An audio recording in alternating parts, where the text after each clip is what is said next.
I living, man. Yeah. You know what I'm saying? We just about to get this live stream started. I'm over here trying to get right. You know what I'm saying? So give me a second, I'll be right with you. You dig? Bitch. Hey. Alright, here we go. Let's go. Now hold on. I'm gonna take a couple more hits real quick first.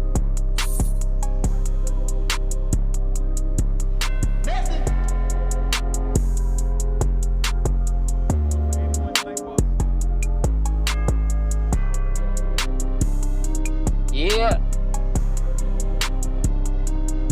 Alright. Let's get it. Hey.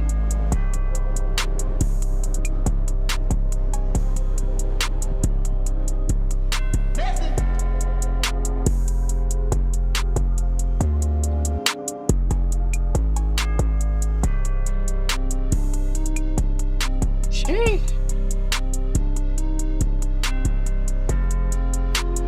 Oh shit, let me get the ball, bro. Hey, look at that.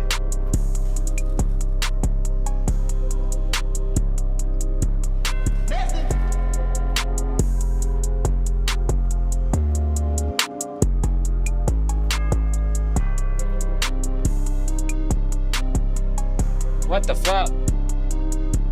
Pass me the ball. Come on, man. Hey. I missed that shit. I missed that shit too. This dude is trash. There we go. I'm unpatched, baby. Let's go. What it do? We back, hold on. Oh shit, I done dropped my phone. That quick. That shit ejected from my lap. Damn, everything trying to fall out my lap right now.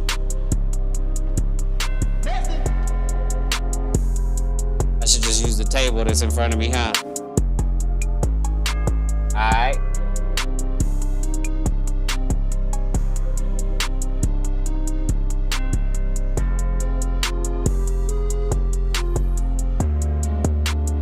Alright, let's get this game.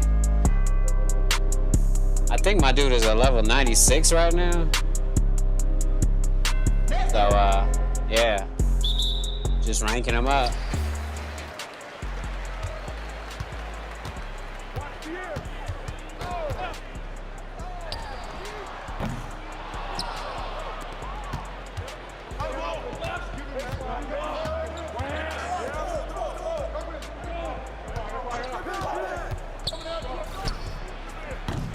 I shot that shit too fast, but I should have made that though.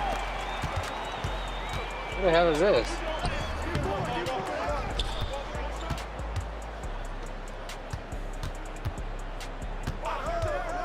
Oh, this is what's the name from the Lakers.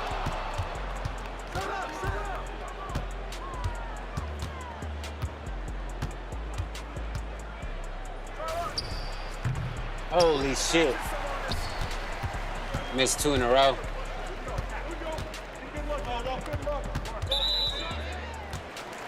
I can't remember what that dude's name is. That's probably why they traded him. Get the perimeter.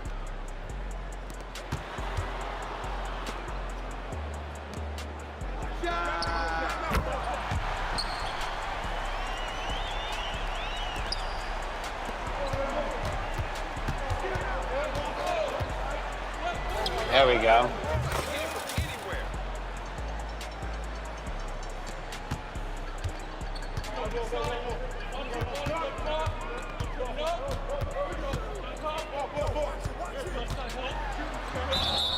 Damn.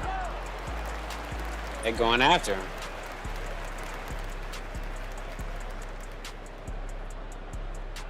Yeesh.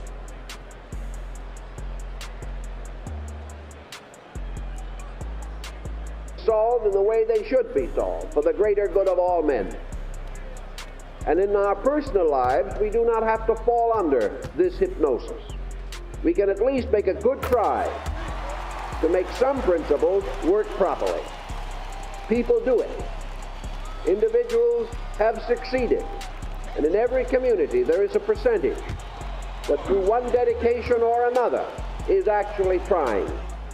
And that percentage is actually succeeding according to the measure of effort.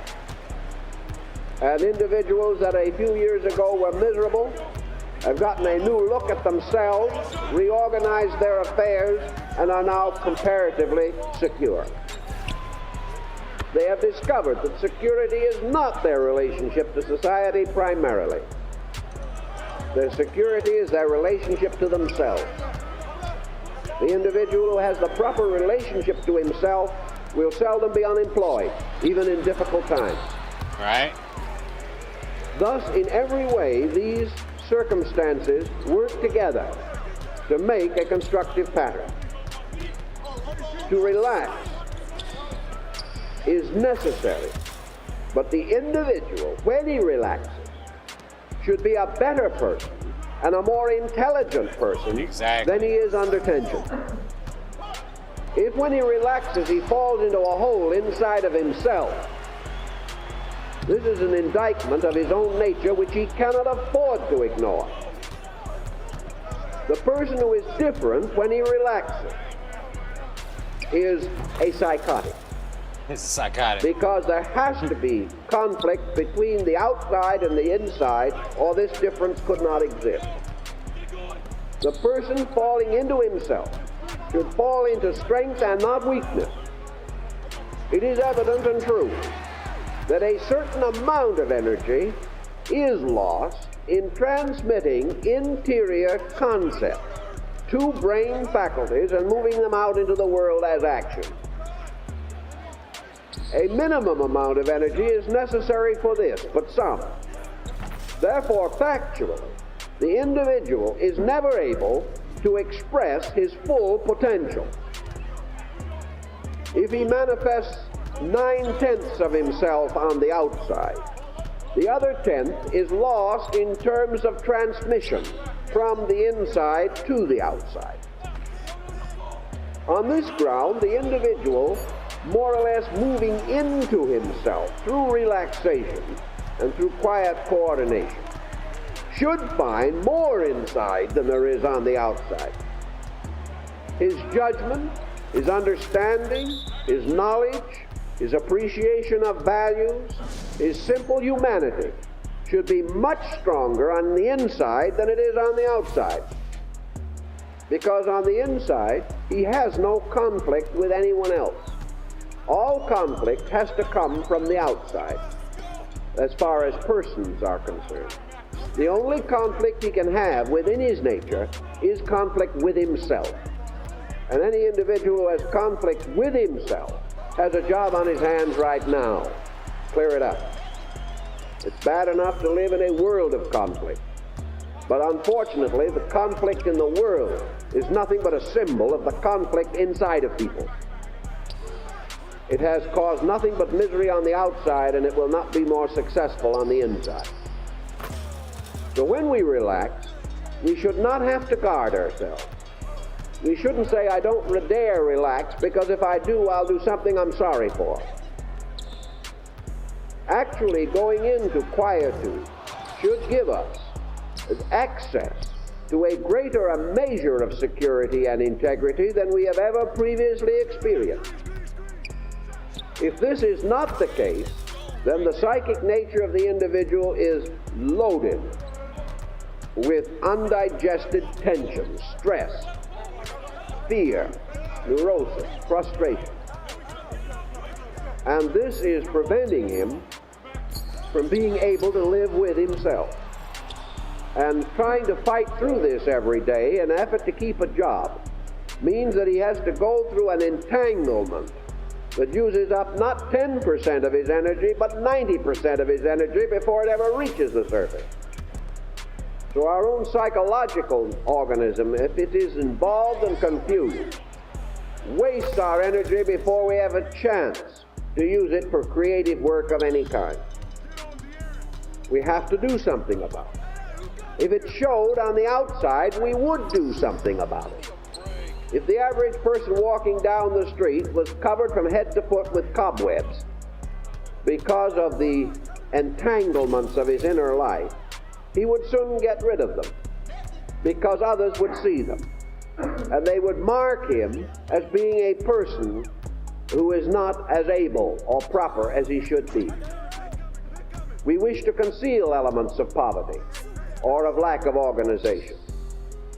And if these things visibly deformed us or were immediately traceable by other people, we would correct them out of vanity alone. But because we hope no one will ever know them, that we can conceal them, that we can bluff through them and try to make other people believe that our exhaustion is due to hard work, when in reality it is due to neurotic conflict. And other people who know better will agree with us because it seems a more social thing to do. In this way, falseness goes on through the years. If we can gain this a better organization, we can emerge as people. Some of the world's most interesting, vital, and important persons have never been these terrible fighters. Most of these fighters have gone down into history for the ills they have caused. Most of the great people of the world, the truly great, have been people of peace, who have stayed with principle and have moved with a tremendous integrity that is not sustained simply by vital energy. As I'm speaking, I think, of course, of Mohandas Gandhi. This little man weighing only 90 pounds. Gandhi. This man was not what we call a fighter. He had no army and no bodyguard. Surely, he was martyred to his cause. But he took a ground upon certain principles, and on these principles he was immovable. And in the course of years, these principles won through nonviolence. He simply declined to agree with that which was wrong. And out of this simple decision, supported by a strong inner life of prayer and meditation, this man achieved a change which would have taxed the skill of military dictators. And even if they had won, it would have meant the earth running with the blood of the dead. Dictators worked at the same time as Gandhi, Hitler, Mussolini, Stalin. Their temporary, passing achievements came as the result of frightful costs of life and misery to generations yet unborn. Yet this little man without war, by simply declaring that there was nothing in this world that could ever hold men together but the silken cord of love, and that all else must fail, this little man created a tremendous change involving the lives and futures of 360 million human beings. A wonderful contrast to the bloodletting in Europe at the same time. So this is a symbol of soul power. The victory of soul power is the victory of truth. And where truth is held, it is not sustained by energy but by principle, by its own substance. And the individual who takes his refuge in the laws of truth, abides with them, becomes the great individual, because he has made the greatest decision an individual can make. And he has made the decision which makes an individual. And that decision is to stay with the truth. This person is strong. He does not have to use energy. He uses consciousness, not to attain some particular end, but simply that truth may have its perfect work through him. And that which truth demands he does, without conflict, without pressure, without regrets, without all these overtones that wear us out. So that with what might be termed an ambition that is already sublimated into an aspiration, sublimated into the service of conviction, we can move quietly and with a minimum of energy toward the attainment of a maximum of individuality. We can recover from the false pressure of the ego itself. Instead of saying what I want, what I demand, what I require, how other people hurt me, what I think of them. All of these processes and attitudes lead to death.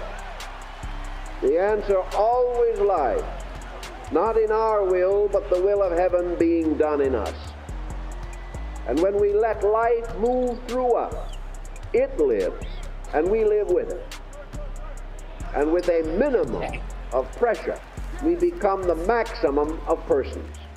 We become truly the great individual. For the great individual, like all others, in various fields, is the one who has lost his life in the service of principle, who no longer thinks of himself as an individual.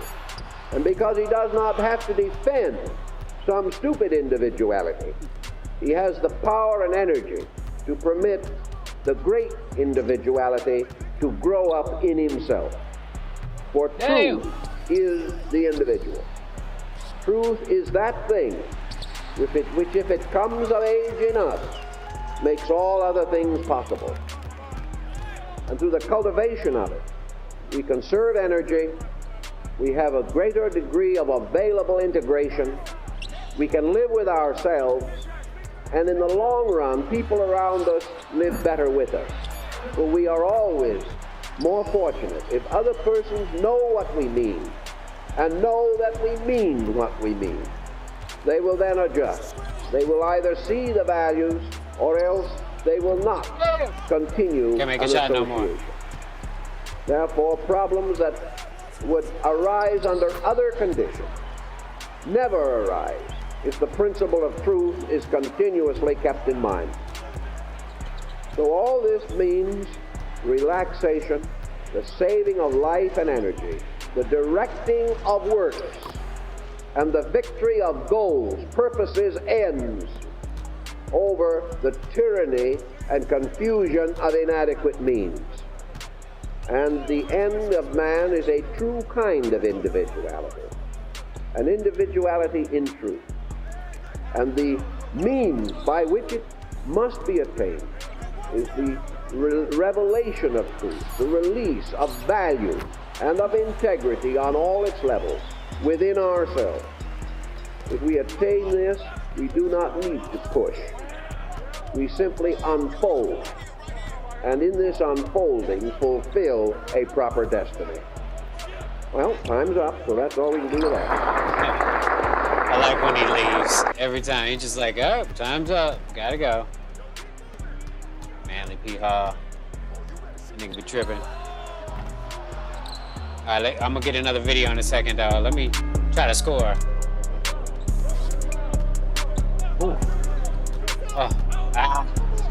Let me get that layup. Oh, my layups are still low. That's crazy.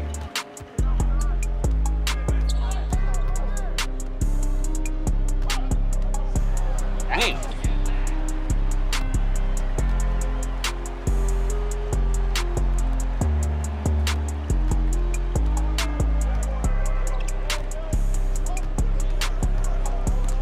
Oh, I'm trying to do this fucking dribble. Holy shit, I ran out of energy. I'm dying.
off the dribble. That was the assist of the game. Let me look for another video real quick. I'll be right back. I'm still here with you, but you know.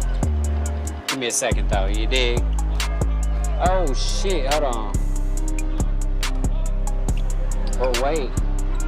What's this?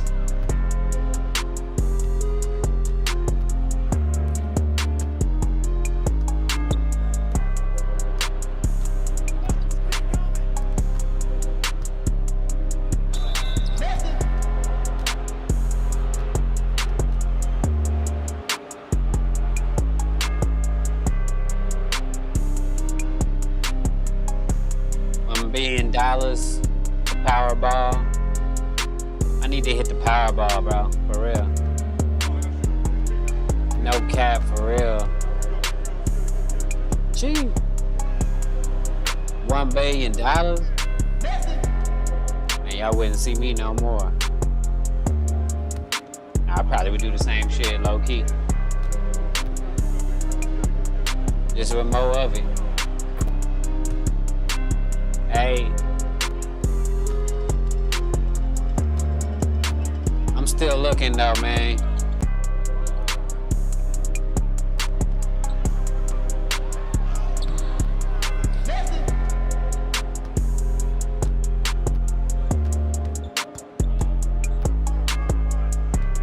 How to go bankrupt? That's funny.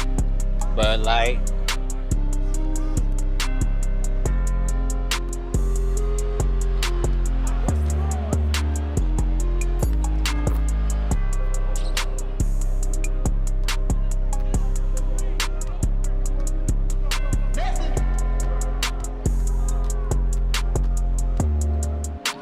Hey, the Tonight Show is back. I didn't even know they was off.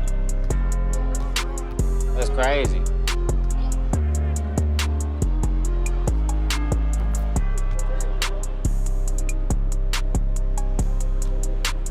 Them Jordans look sick. I wish that was real.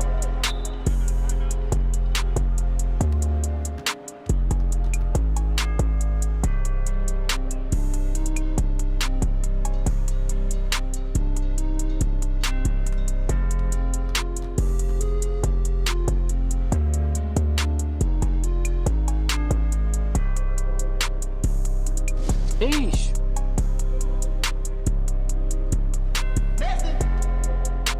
Yeah, Ice Spice ain't that fine for real.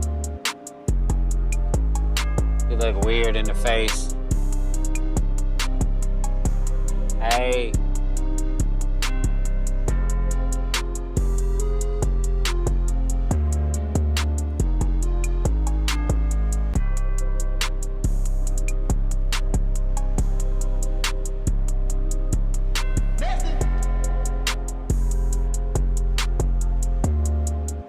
Much shit going on tonight though, I can tell you that.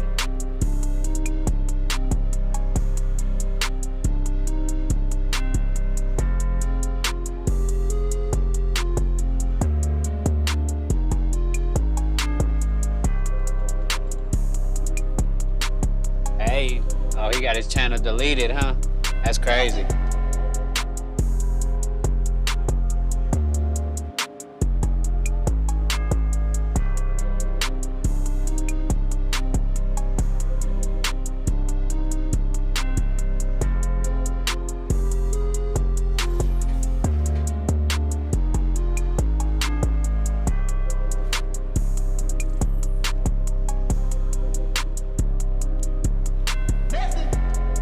Found nothing yet. I'm still looking. They gotta be behind the scenes with Charleston White.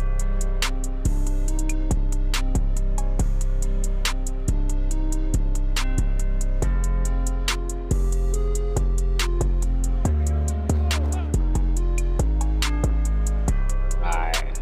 Oh, they trying to get to the guy I'm not guarding? Nah, that's some bullshit.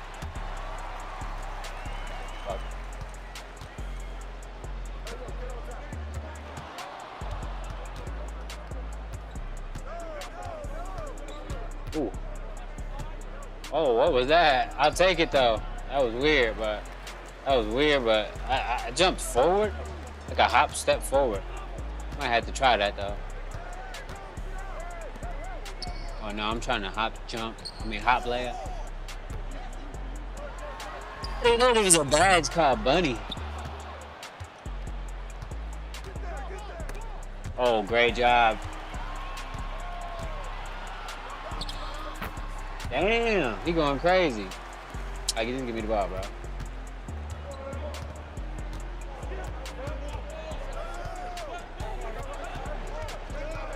Damn, I'm back over here, bro. Oh, shit.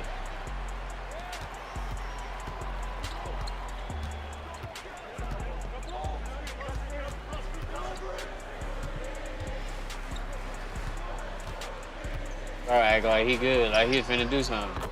Oh, he passes to the right man now. All right, let me get this.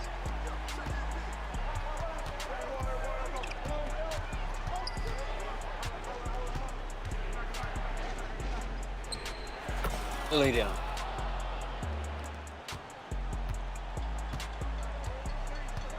He too little.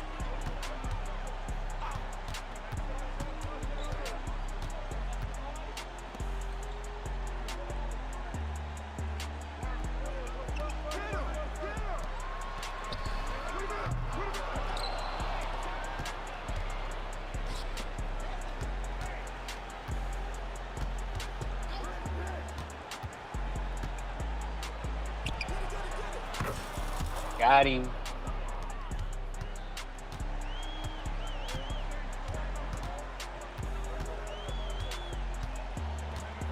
I like that little play they're running. Oh, the footwork. You gotta make that though.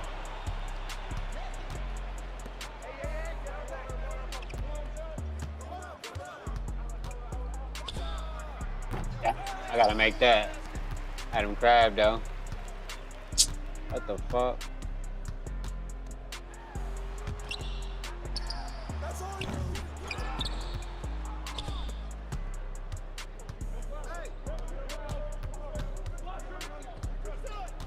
Damn. Try to bully him.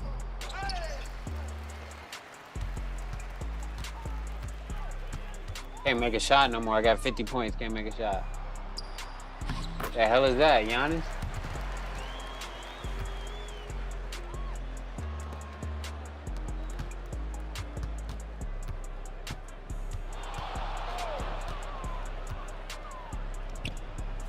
There we go.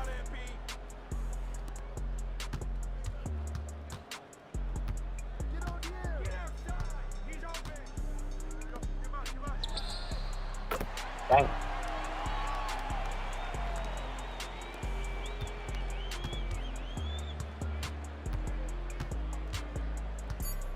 Bro, if you don't move out the way.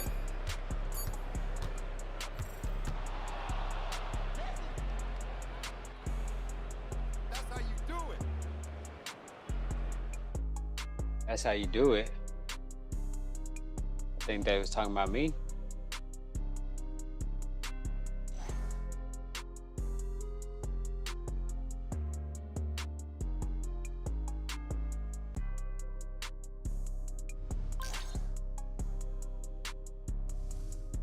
What badges is those? Bro, I got badges to get.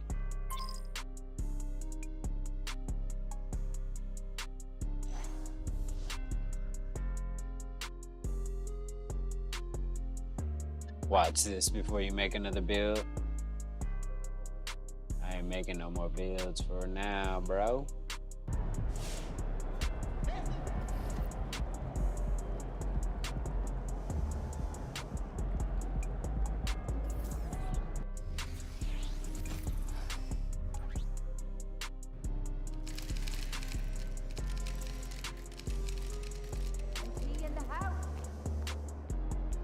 Going for 81 tonight, boss?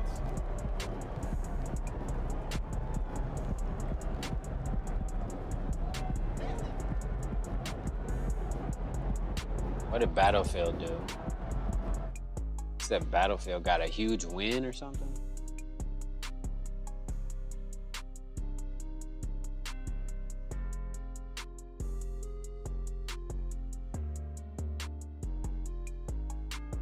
See, I didn't even know they just went and picked him up the house, but I just knew they did, though. Funny. Keefy D, they just went and picked him up at the house. Been knowing he'd been there forever. It's news. Fuck out of here, man. They crazy. They wasn't never trying to look for Tupac's killer or whoever. It might not even be Keefy D, but it don't even matter. Because Tupac was like, you know what I mean, a revolutionary. So that's why he ain't here. He would have tried to change some things, possibly. But we'll never know. We live in this string theory, this multiverse, you know what I'm saying? We in this one.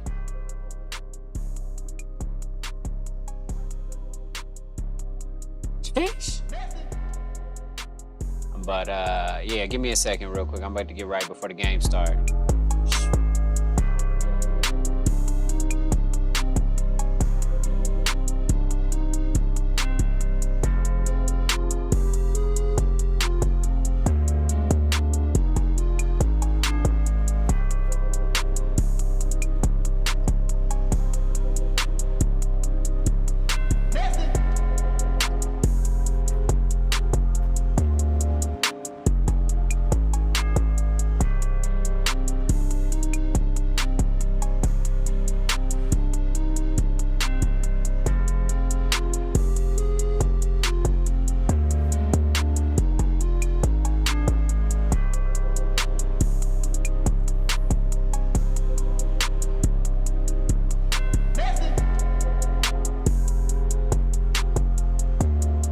Finding no good videos, so we might have to just go to my the old faithful, which is philosophy, you know what I mean? But I don't know, it's a weird day. What is it, Saturday, Friday? I don't know.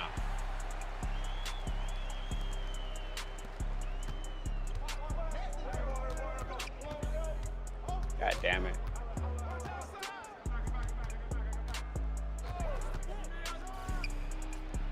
Damn! I had it. I had what I wanted to.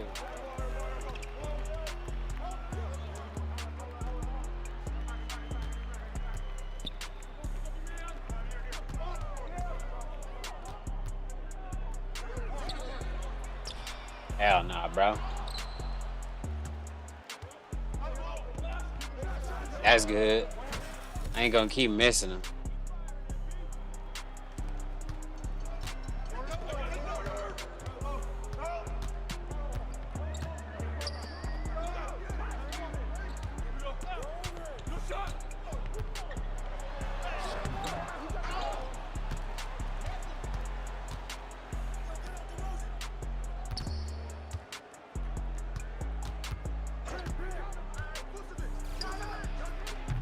Damn, that's on me. I'm over here looking at something else. Should have made that shit regardless. Oh, he hurt too. Gonna go crazy.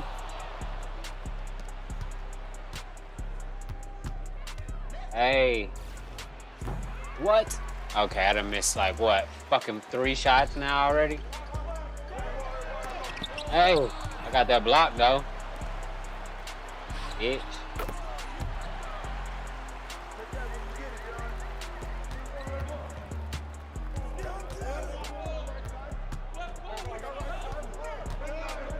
Ooh.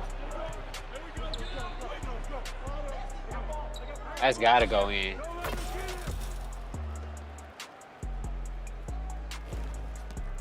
Man, they should have a good footwork badge.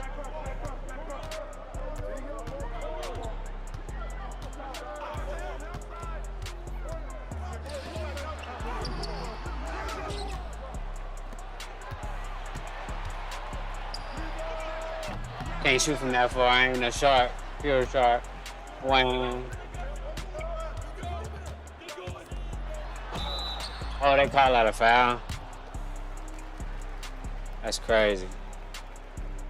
That was strategic though. I kept my motherfucking takeover meter. Let's go.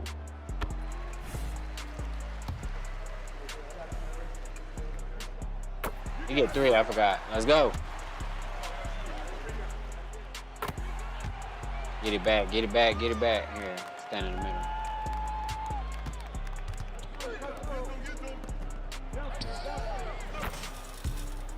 Right back, let's go.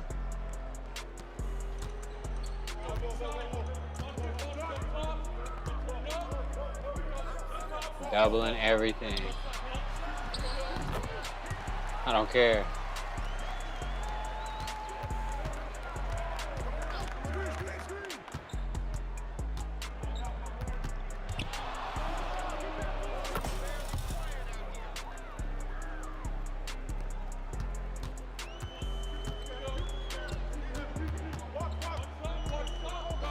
Come on, bro. What does he think he's doing? Not working.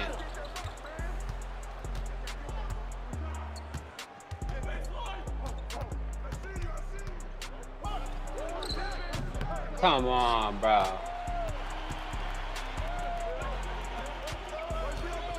What? That looked like a steal.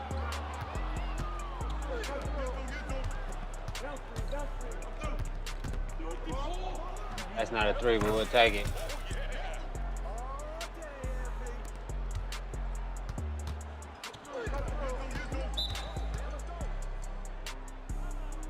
Hey.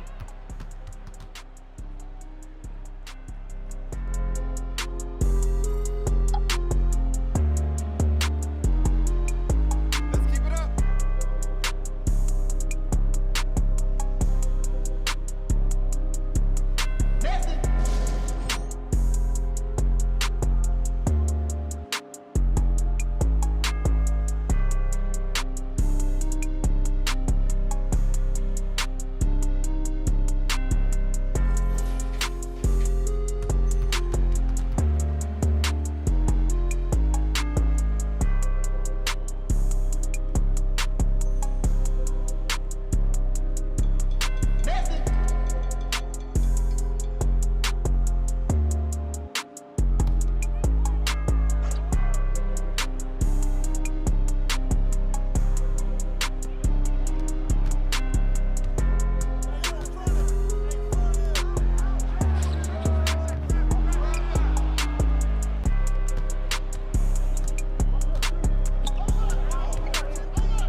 Gotcha.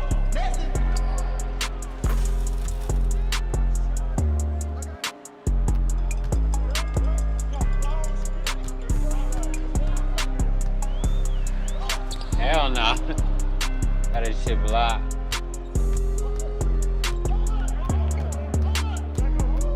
Hey.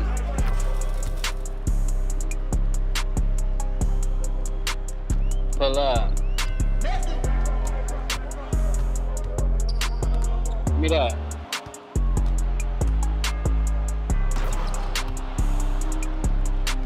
Who is this guy?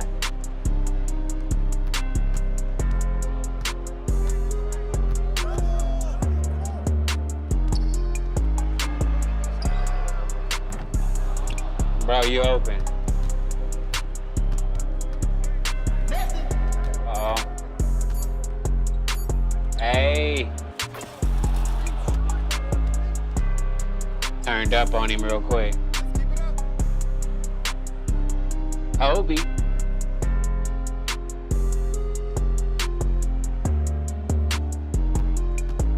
They got Jordan Clarkson hair moving in the game. That shit crazy.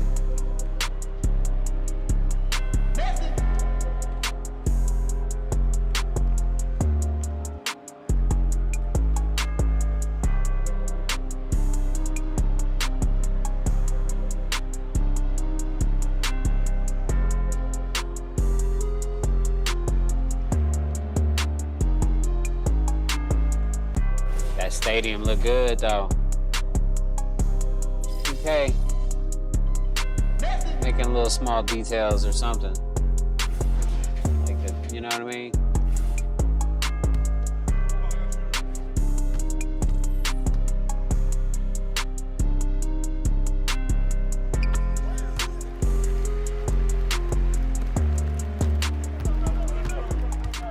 Let me see. Give me me the ball, bro. Oh, he not on me close enough. Hey.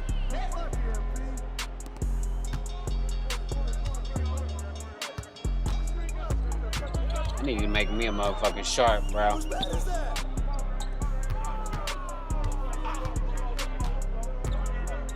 Fuck it, I'm gonna just make a point guard, low key.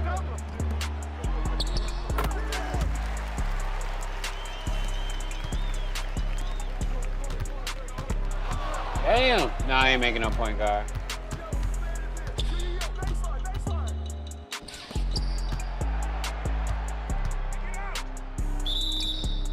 You got trapped.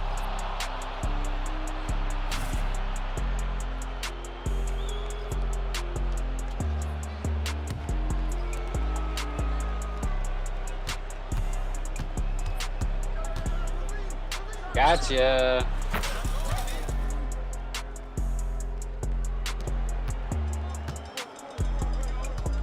Ooh, backcourt. What?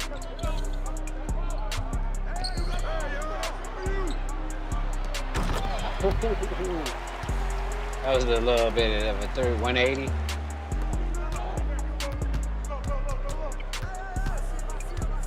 Hey, get up.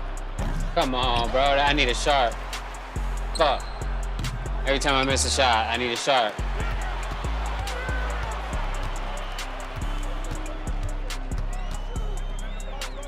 Damn. Here we go.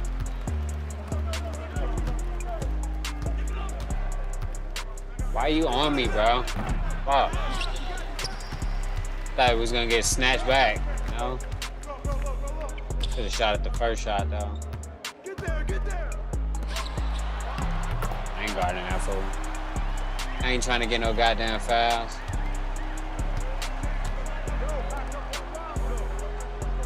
Oh, that's that dude from the Lakers, too.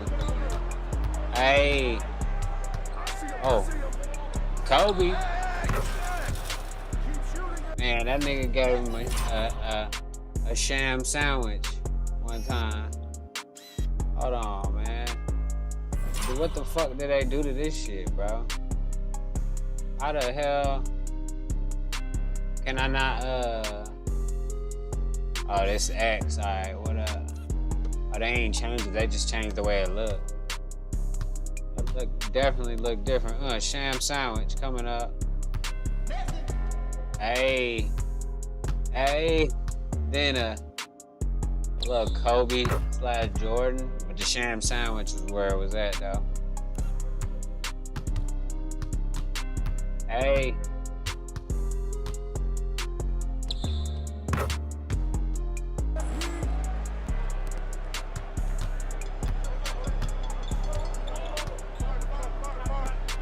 Okay.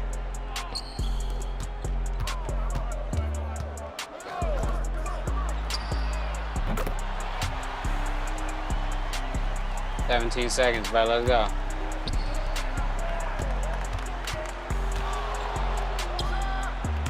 Damn, I hate when I do that.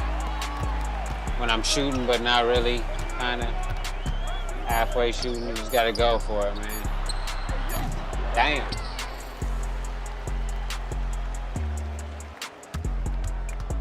All right, let me try to find something.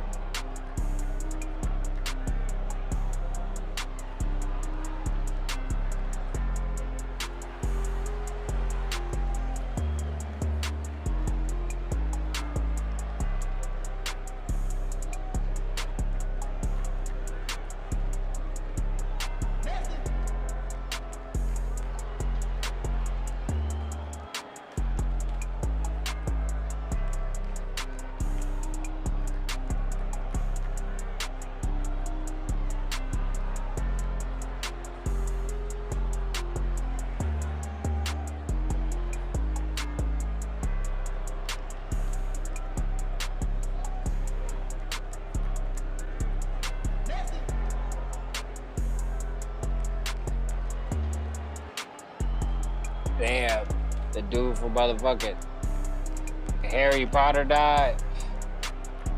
The motherfucking wizard. Goddamn magician, the old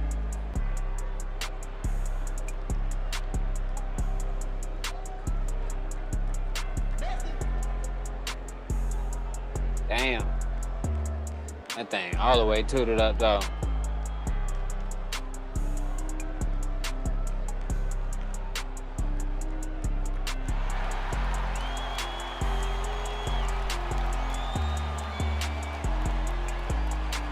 Man, ain't shit on the goddamn YouTube. I'm looking, man. Yeesh. I done scrolled for like 12 hours back in time. I'm back to where shit was from earlier today.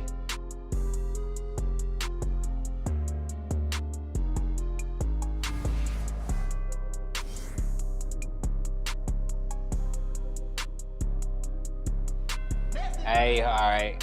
It's either gonna be, what's it gonna be?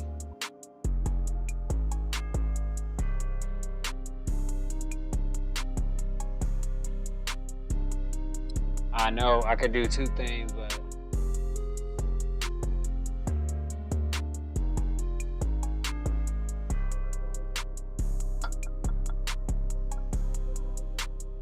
oh yeah, nah, that one was kind of whack. Yeah, I'm glad I ain't watching on stream either.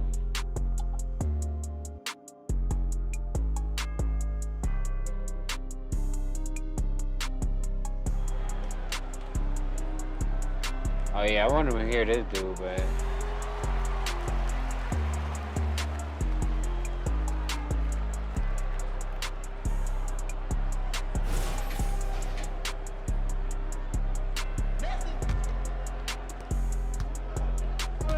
oh shit, I got my badge.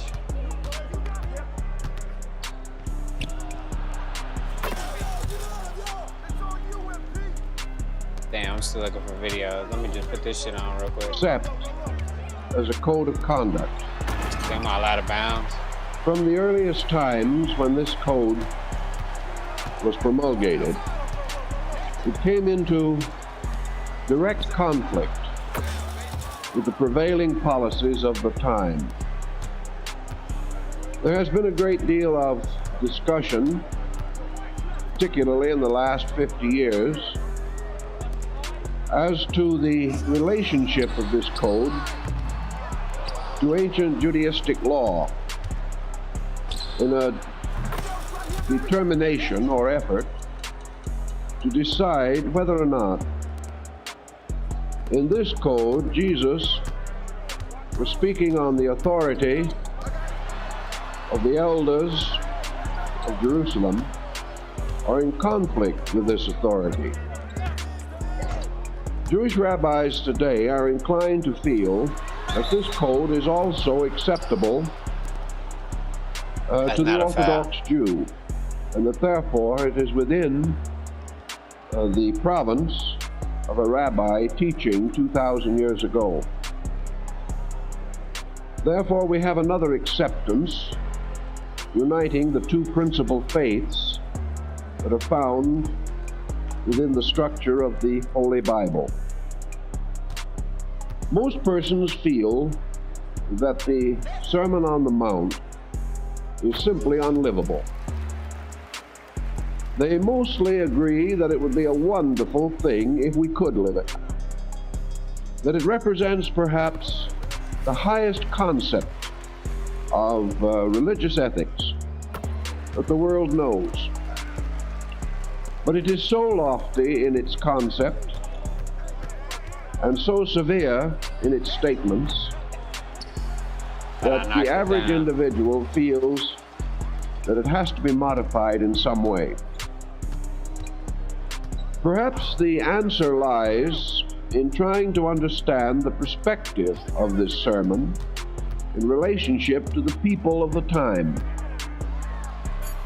It is obvious from the opening introductory section that Jesus, having passed into this mountainous place, gathered his disciples around him, and also in the presence of a multitude of persons, delivered this sermon. Incidentally, the original sermon probably did not contain all of the elements now incorporated into it. It was built up from other statements which he made which have a bearing upon the key thought or substance of the sermon, which is righteousness. There is something, therefore, to suggest that the sermon was directed primarily toward the disciples. Jesus is assumed to have known that these disciples were going forth as lambs among wolves, that they were going to promulgate a doctrine that would bring upon themselves persecution and, in most instances, martyrdom. It is quite conceivable, therefore, that he gave them certain extremely strict injunctions, which they were to follow as examples of the faith which he taught. He seems to have felt that if they did not live this doctrine, they would be unable to influence others to do so. Also, in this series of statements, which we call the Beatitudes, he protects the disciples in most instances from any reasonable objection that could be raised against them by the pagan world into which they were going. He taught them humility. He taught them to avoid controversy of all kinds. He taught them to stand firm, placing the values of the Spirit above all temporal considerations. If we therefore assume that this code was first intended for those who constituted a small minority group and must protect their destinies against the pressures of criticism and condemnation, if we see this in the pattern, it will help us to understand the sermon perhaps a little more completely. Also, as the world has progressed generation after generation, Christian mysticism has risen to take its place among the great mystical systems of the world. I think the Sermon on the Mount particularly invites our consideration in terms of comparative religion. There are many phases of it, for example, that could not be clarified in terms of Christian orthodoxy. Most of the extremely conservative groups must face a completely literal application of the words of Jesus. To the mystic, however, there is another world, a world of internal value. And it is only in this inner world that man is really free to be himself, to live the things that are closest to his soul. Come on, man. In the inner world of his own consciousness, man can completely Christianize his way of life. He can become entirely dedicated to a code or a creed which might not be socially entirely acceptable. From this point of complete inner dedication and devotion, he may therefore permit his inner life to shine out through a series of quietudes of conduct, which should not in themselves produce any very grave complications in his own affairs.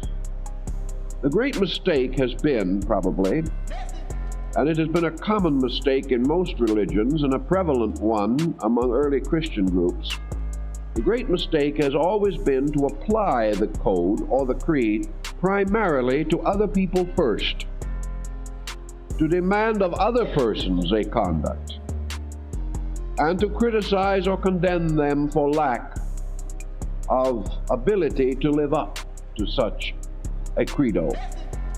If, however, instead of trying to impress this morality upon our neighbor, we apply it first to ourselves, we may then find that much of the general objection, of the public mind at least, is immediately relieved. We do know, and every mystic realizes, that we can live as we please, as an experience of our own consciousness. When we compare the Sermon on the Mount with the revelations of other mystics, not any longer with the Orthodox creeds, but with other mystical beliefs, we discover it far more acceptable, closer to the world concept of man's own inner life. Certainly it is very close to the doctrines of the Sufi, a very harmless group of people. It would certainly be in the spirit of the ancient Essenian teaching, a community with which we have become suddenly much more interested as a result of the Dead Sea Scrolls problem. Oh, the Dead Sea Scrolls. We also see many parallels Problem. between this sermon and Buddhist mysticism. And there's no doubt that a book could be written on Zen and the Sermon on the Mount. These other systems, in their mystical simplicity, come very close to this concept. And we find much of it in the beautiful prose poetry of Kahlil Gibran. This mystical point of view, cutting through and transcending the so-called reasonable ways of doing things, reveals also the mystical consummation Come that on. man is capable Every year, 2K. of a degree of insight in which that which seems possible only to his mystical senses can become possible in his full and total life. Another point that I believe is valid in this consideration is the fact that mysticism, by its very development within man, causes certain changes in himself by which all things become possible, and that which to the objective mind is inconceivable can to the subjective not only be conceived but respected, acknowledged, and sustained. A great deal, therefore, depends upon the flow of psychic energy within the person as to whether he is able to face a challenge as great and as positive as the one involved in the Sermon of Jesus. There are many different ways in which we can approach this very beautiful sermon. But in this present generation in which we live, there are points that perhaps will help to clarify the basic concept. If man lived in this world a total and complete existence, if man faced an eternity of continuance here in this world alone, if the universe consisted only of those natural laws with which we are acquainted in science, then perhaps the entire problem of the Sermon on the Mount would be beyond us and among the abstractions of possibility. But each individual lives not only in a material world, of which he is a citizen for a certain number of years, but he lives in a larger world, a world of consciousness. And about the laws of this world he knows comparatively little. Even today, the researchers in psychology have brought us only to certain subjective phases of man's mental and emotional life. We have not yet penetrated through into the spiritual root of man. We do not know actually the rules governing his universal citizenship. We do not know what his relationship to eternity and space and spirit actually are. This relationship or group of relationships must be clarified in some way if we are to meet the challenge of our time. It is quite conceivable and possible, therefore, that in the Sermon on the Mount, Jesus is talking to us about universal relationships. relationships which have a bearing upon our universal destiny, and perhaps reminding us, as we sometimes remind ourselves, that our achievements here do not guarantee us an acceptable life in space. That even though we keep all the rules of our existing society, we must in full time depart from this society into another kind of life. In this other kind of life, most of the things we know here are no longer applicable. And whether we regard the possibility of reincarnation or not, it is certain that a great part of our existence is not lived in this kind of a world. And also that regardless even of this factor, the very world we live in now is changing. And if as citizens of space we should return here 1,000 years from now, later 2, 5, 10,000 years from now, that we will come back into a different dimension of life than that which we now know. Perhaps therefore in our sermon we are dealing with a universal code that we have not yet learned to experience, but which must come and which must ultimately dominate our way of life. If therefore this sermon deals with an eternal nature of ourselves, with patterns of conduct that must ultimately be met if we are ever to have peace, security, and goodwill among men, then it is certainly valuable for us to think about these things as deeply and as honestly and as sincerely as we can. I believe that in a sense we get certain consolation from some of the Eastern philosophies relating to this problem. These philosophies are willing to admit that at this time man probably cannot live according to the fullness of any spiritual revelation. He does, however, possess the internal power to know that such revelation exists. He also has the internal integrity which causes him to hope, to wish, and to feel that this inner revelation is right, even though he cannot fully meet its challenge. I'm inclined, therefore, to feel that the most important practical thing for us to do is to move in the direction of the grand concept of this sermon, admitting even as we progress that we will not be perfect in the fulfillment of these various rules. Perhaps, therefore, in a Socratic sense, we must first seek moderation. We must depart from such excess as we can gradually overcome in our own natures. We must come nearer and nearer to the value that we know to be right. We will occasionally fail. In some matters we may fail more than occasionally. But still, if we sincerely endeavor, Stephen Curry, we will discover that even a small achievement brings a marked and measurable result. If we are able to control ourselves even to a degree, the life we live and our association with other persons will be ennobled and enriched.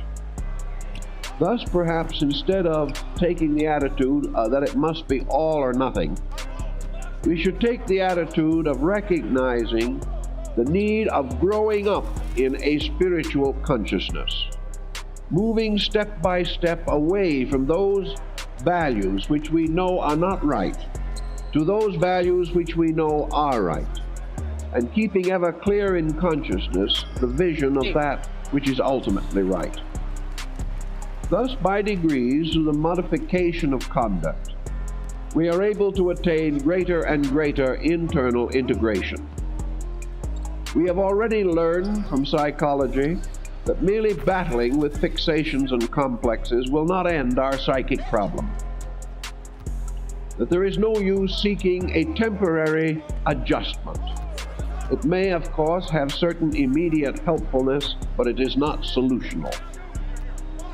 The only solutional thing that can happen to us is that we grow gradually toward the truth that we know is right. And as we grow, perhaps gradually, naturally, and without too much pressure and tension, we do achieve, by degrees, these ends which we know to be necessary. Also, by natural processes of growth, we not only decrease the negative factors of the personality, but we also gain further strength from within ourselves to advance this growth. Perhaps at the beginning we have very little strength and a great deal of obstacle. But as we proceed, strength increases and obstacle decreases. So it is necessary to make some beginning. And certainly in the Sermon on the Mount, we have wonderful suggestions as to how this beginning can be made. And in that particular summary, of course, of the Beatitudes, we have a very clear creed of attitudes that are right. And most of these attitudes do appeal to us. And most of these attitudes would be, in the end, the kind that would bring us to quietude.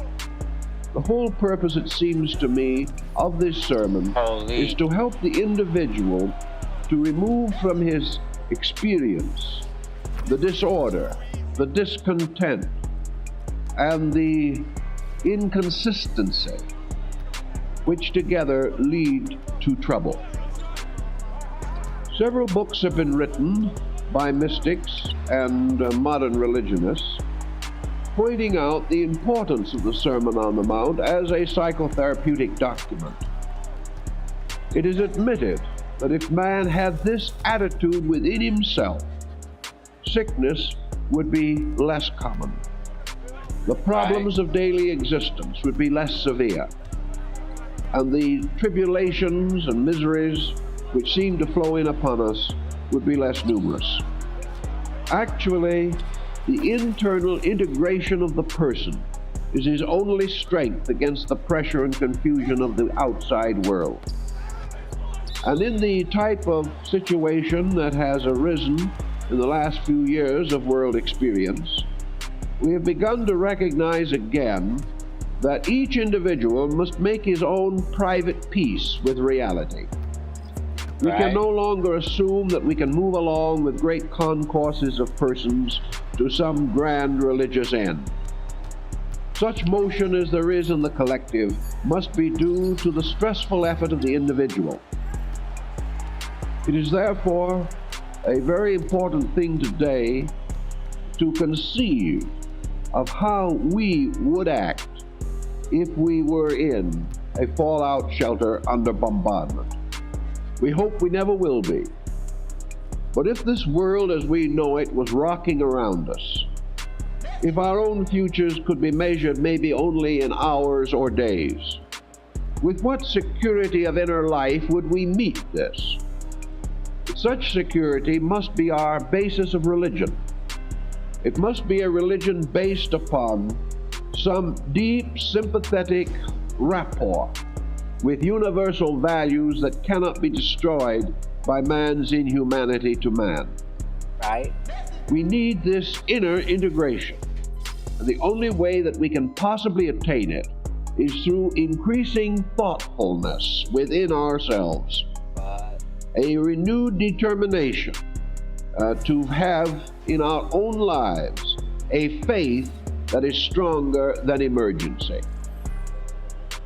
Many persons believe they have this. Some do not believe. Some who believe they have it probably do not.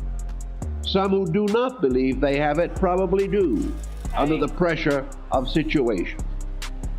Individuals whom we might not immediately regard as religious may face these emergencies better than we do.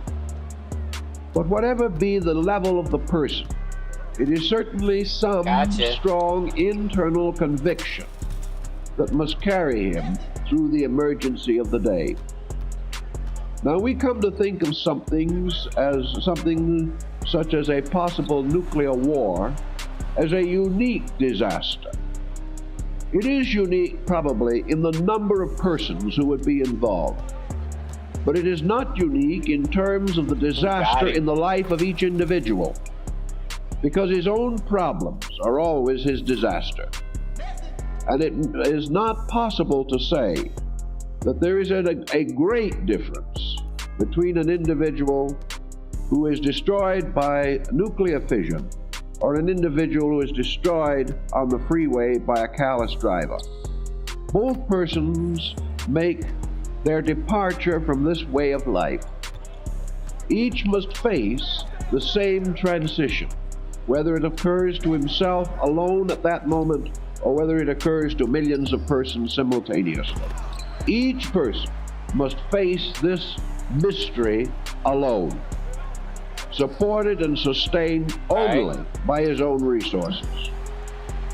I believe the Sermon on the Mount is concerned with this mystery of meeting the inevitable, meeting that which changes instantly our entire outlook toward value, meeting an emergency in which what we have becomes meaningless and what we are becomes all meaningful. And in that kind of an emergency, and we must all face it, whether there be war or no war, or whether there be revolutions or no revolutions, we must each face the transition from a familiar way of life with its own peculiar little world and that great way of life, which is the motion of consciousness itself in the infinite. Jesus tries to give us this understanding in the creation of his two worlds, the world which belongs to Caesar and the world which belongs to God. And he clearly tells us that we must render unto Caesar the things that are Caesar's, but we must reserve for God those things which belong to God. A certain part of our outer life here certainly belongs to Caesar. Right. But our inner life, the eternity of consciousness in our own souls, belongs to God, always has and always will. Okay. Therefore, we have two codes we must live by. And if we must in some way decide that we cannot reconcile these two codes, then we must try the best we can to cling to that code which is the more important. And there seems to be no reasonable question that the most important code in all the world is that which will cause us to cling to truth, cling to reality, and be acceptable in the light of that divine power which is our source and substance. So in the principle of things, it is not perhaps as difficult as it is in the application. Also, we are concerned to some degree with wording. We are not sure entirely to what degree the wording contained in this sermon is the familiar wording with which we associate terms today. I've looked over the New Bible. A little later we're going to give a discussion of it in this next group of lectures, to see whether out of this new translation and new thoughtfulness we have come to any better wordings on some of these situations. I do not think that we have. I think that the wordings as given in the King James Version are about as near to the original as we will get. We can be more literal. We can perhaps use more contemporary wording, but I am not certain that we add anything to the substance of meaning. I'm not sure that it is too important to us whether we refer to the mote in the eye of our neighbor and the beam in our own eye, or whether we follow the less imaginative version of the new edition and refer to the beam in our eye as a timber. I'm not sure that this adds anything to the essential value of the situation. Perhaps the timber suggests something to the contemporary woodsman or something, but I do not believe that it adds any clarity to our problem. Because some of the statements seem so starkly difficult, I want to discuss a few of them with you to see what we can do to clarify some of these problems. Beginning, therefore, with the section on the Beatitudes, we can say this as the first of them. Blessed are the poor in spirit, for theirs is the kingdom of heaven. I think the answer to this poverty of spirit does certainly not in mind that we are to be impoverished spiritually. Certainly the individual who has weakness in his spiritual nature is not going to be especially blessed. I think we have to go back to the Old Testament and to a number of the earlier writings to find out when the Queen of Sheba came into the presence of Solomon. His grandeur was so great that it was written that she no longer had any spirit in her. I think by this we simply mean a sense of being overawed by a sublimity or a greatness, which assailing the roots of our own ego-centered spirit destroys it or takes away not spirit as we know it, but the sense of self-sufficiency, the sense of being actually proud in a subtle way on spiritual matters. I think, therefore, that the sense here in which the poor of spirit is meant signifies that we are no longer rich in our own conceits. I believe this is the spirit or thought that lies underneath it. Damn, bro, we are so often moved by ambitions, by the sense of tremendous urgencies in our own nature, by pride, and by a selfness in ourselves, which is strongly opposed in Buddhism, for example. This sense of ego, this ego-ness, which causes us all to feel that we are right and to mistake self-will for divine will. The individual who feels himself to be completely sufficient without the presence of God or Spirit in his own life would, I suspect, be the one who would be rich in spirit in the sense that it is used here as an undesirable situation. It is, I believe, rich in egoism, and that what we are really dealing with is the person who feels that his own abilities are equal to every emergency, and that therefore does not at any time sense the need within himself of a certain receptivity to universals. If man goes along blundering his way through life, he comes perhaps to the sense in the end that he is a kind of animal fighting for existence in a jungle. This type of attitude would, I suspect, be the thing which Jesus is attacking. He is telling us that the beginning of our ability to experience the kingdom of heaven is a kind of acceptance. Not my will, but thine be done. That my will represents a kind of spiritual pride, and thy will, referring to God's will, represents a certain modesty, a certain admission that we are all poor in the presence of Spirit, that we have a dependency upon life. Oh shit. I gotta plug in my mic.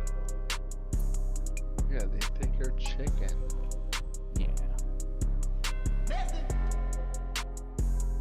Yeah. Oh, chicken man. Okay. What's up, y'all? What y'all doing? What's up, baby? How you do, baby? What's good? What y'all doing, We man? haven't played together since like 2K19. Nah, we played together in one of the other ones. 2K19. I played a little bit like when the first one came out. I mean, last year when it came out, a little bit. But maybe we didn't play. I don't know. We're over here suffering with Craig. He's a Oh. brick. Ah, 6%. Okay. That's tough. yeah, man. Yeah, you was in here the other night too when I played. Like the week this shit came out. But we didn't get to play though. Nah. I think I got I didn't make the cutoff. 5 to 2. He shoots 14 from 3. Yeah. This shit is not too bad though this year. I kind of like it. It's not too bad. Get that Slightly early. flat. Okay, I what? mean, That's a as much as I puppy. played, Yeah, no. Oh, you're fucking beat. IQ already makes you better than 80% of the community. There's some boxes here. everybody's ass this year. Yeah. PlayStation good. inflation. Did y'all ever play ASP last year? Yeah, we flooded him a couple times. Ah. Hey. I'm just trying to wrap my dude up because I ain't got layups yet still. Dot's got the point guard too now. Dot seems like the evolved player. Okay. Okay, but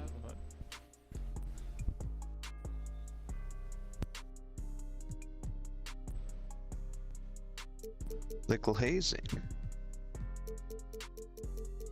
Yeah. Keep The it coming. Glaze Goblin. Keep it coming. Keep it coming. Dossie. Good pass. Damn. shit slow.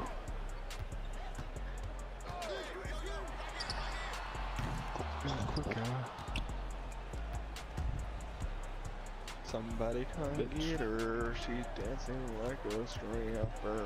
Hey. Get it. Oh shit.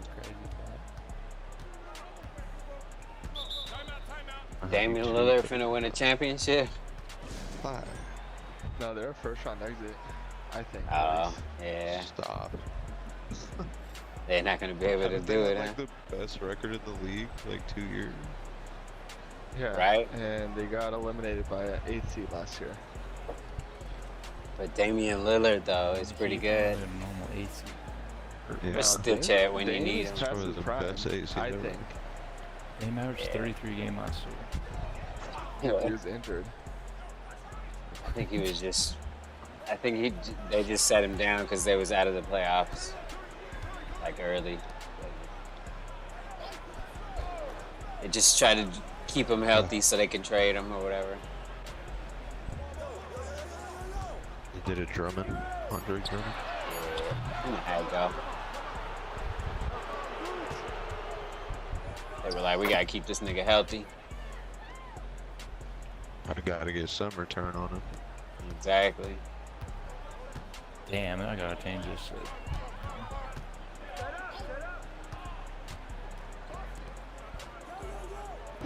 Out of bounds? Out of bounds. Yep. That's Scruff.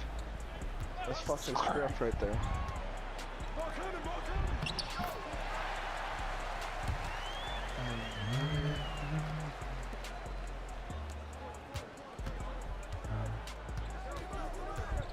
Be up, kid. Late. Yeah. Fuck, I knew it. Why are you on the hash? Set screens. Yeah, my hash shooter.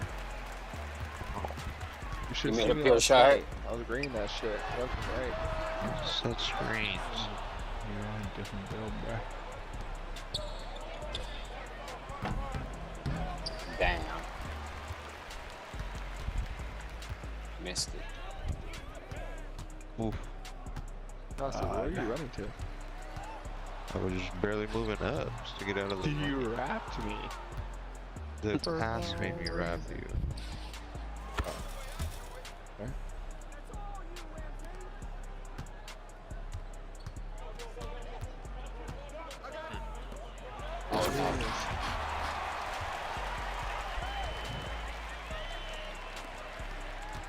Poke, how's Vegas? It's still standing. How it always is. I know, right? Is the I was- hack under control? Yeah, I don't think a hack ever happened, but Hack? I'm a conspiracy theorist, though. Yeah, Vegas got hacked. Oh yeah, no, it's everything's fine. I don't think a hack ever happened, honestly, but sounds good though. Publicity? I mean, they said they're gonna spend more money on security now, so somebody got like, you know what I mean, some more money allotted to their sector. But nah, Vegas is like security. The word security is like stupid anyway. There's no such thing really.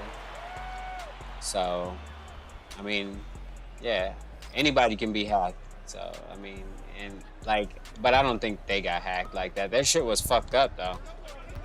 Their shit was down, but you know, it would like, what if somebody just made a mistake, right? You know what I mean? But it's easier to blame it on a hacker. Yeah, they feel like TVs or room keys. Yeah, it was a lot of shit. MGM like owns like 50% of the strip or something like that. At least Sneaky MGM. a lot of it. Yeah. Probably on paper. Probably Yeah. on more than that. They own a lot of the casinos. Them and the Caesars Entertainment Group or some shit like that. They own the other half. And then BlackRock owns like like the houses in Vegas and like one of the Aria. But yeah, the corporations and shit own all of it now. BlackRock. Corruption. Yeah. They be moving the stock market and shit too. I think, I don't know, maybe. Catch on the screen. It's just what a YouTube video said, I don't know.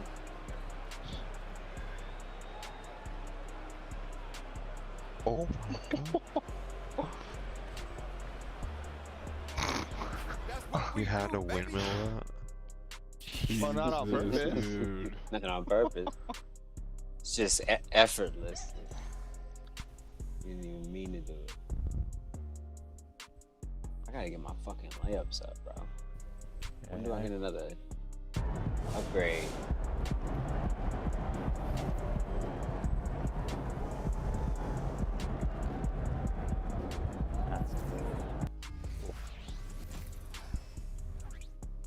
Damn, what's I supposed to do right there? Fuck.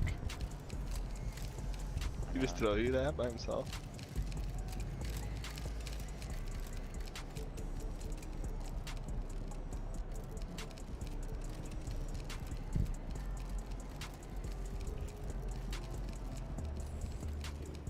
I don't like that speed boost.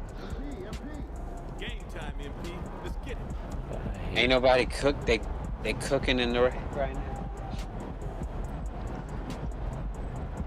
I haven't seen no one go like super crazy yet. Yeah. Like, oh shit. I've seen sweat. one guard this entire year. She kind of cooked and he was doing Damn. 5 out. That was it. All by itself. Nice. I am That's such bad. a fucking brick, It- it's disgusting. It this year is like a lot of people like still on the other like older 2K. You know how like sometimes they'll stay on the old one, or is everybody I on bet you this there's one? a lot of people playing. Yeah, see. I Everybody don't be know, like, I no, felt like fuck the old this one one. was in such a bad state at the end. Yeah. Hopefully didn't they even don't try to patch go this up. one to death.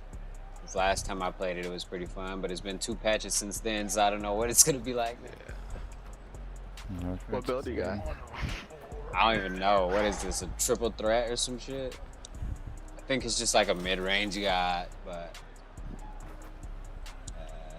it's alright. I'll make another build, but I don't know when they ain't gonna stop patching this shit. They're gonna have 22 patches at the end of the year, just like they always do. Yep.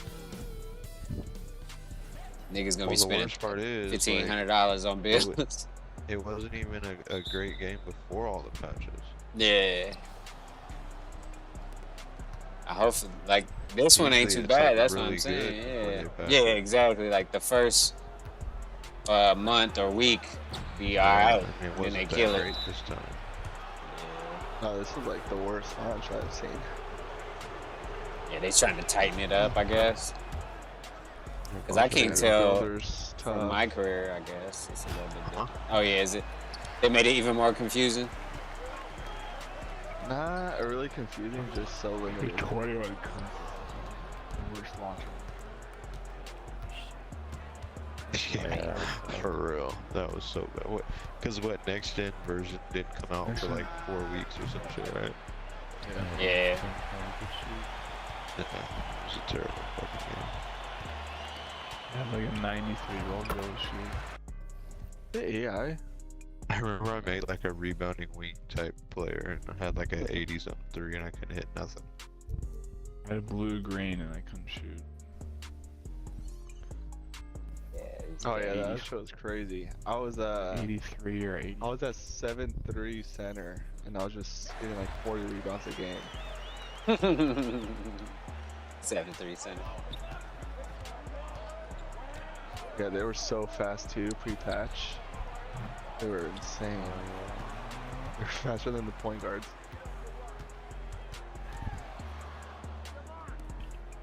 Yeah, everybody started having 7-3s. Artists. Yeah, I missed 7 threes. This year they're so fucking slow.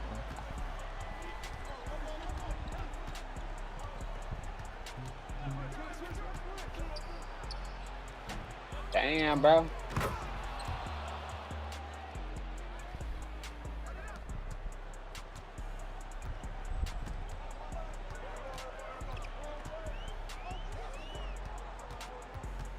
Go down. Yes, sir. God, this is brutal. They're all here, I don't get it.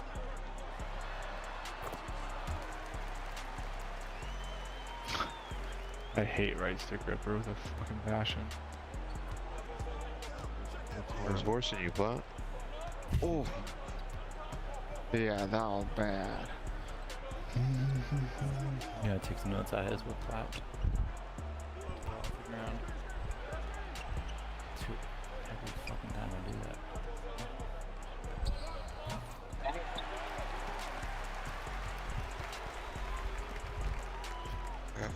Ray Allen just hugging. This guy's fucking me. I keep fucking cutting. Oh.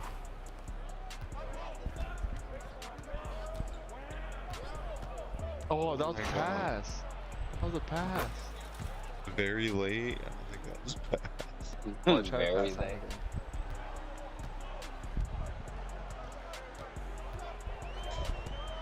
that. Ah. Yeah, this build a break starter, so if you guys are running, I'm dishing. And it's a Played nice up. catch. Shoot that. Bet you won't. Motherfucker.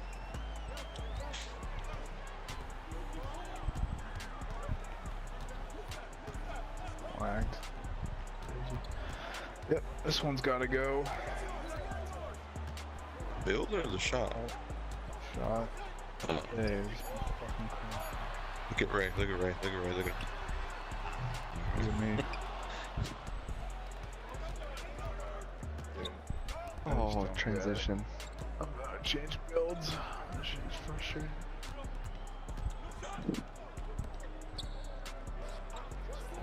Buddy. Buddy, come Bang. on, one.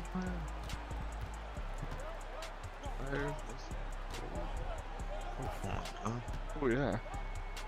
No, get off.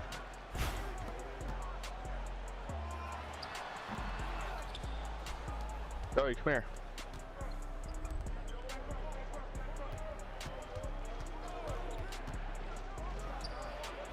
Hey, sweet Joey. Sit down. Ooh, I can't do that.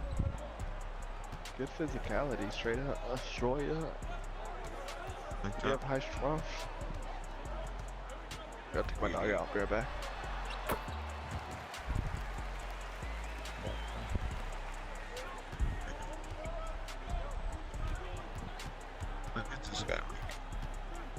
Oh my Look at god, me. player.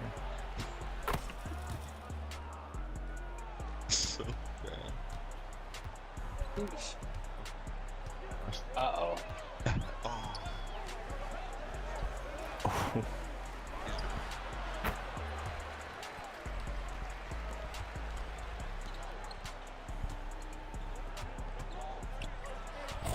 That's when I was getting terrible. Jesus, dude. Oh. 2 hours.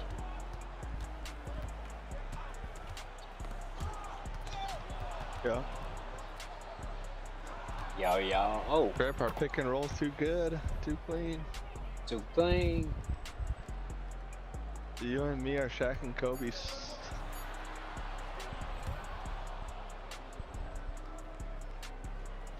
Oh. Still in Can't the shoot front. that. Fuck no. Dang. That's the one he makes? That's his shot.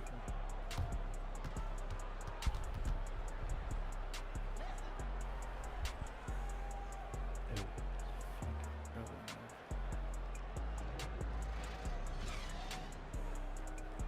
That life is not a richness in ourselves, but a richness in God, and that we must, to a certain measure, have dependency upon this, and that self-pride, like all forms of pride, cometh before a fall. Flat. So I believe that what is meant here in the poor of spirit is freedom from self-pride and self-sufficiency. Every mystic knows this, but it of course is freedom from the self that is spelt with a small s.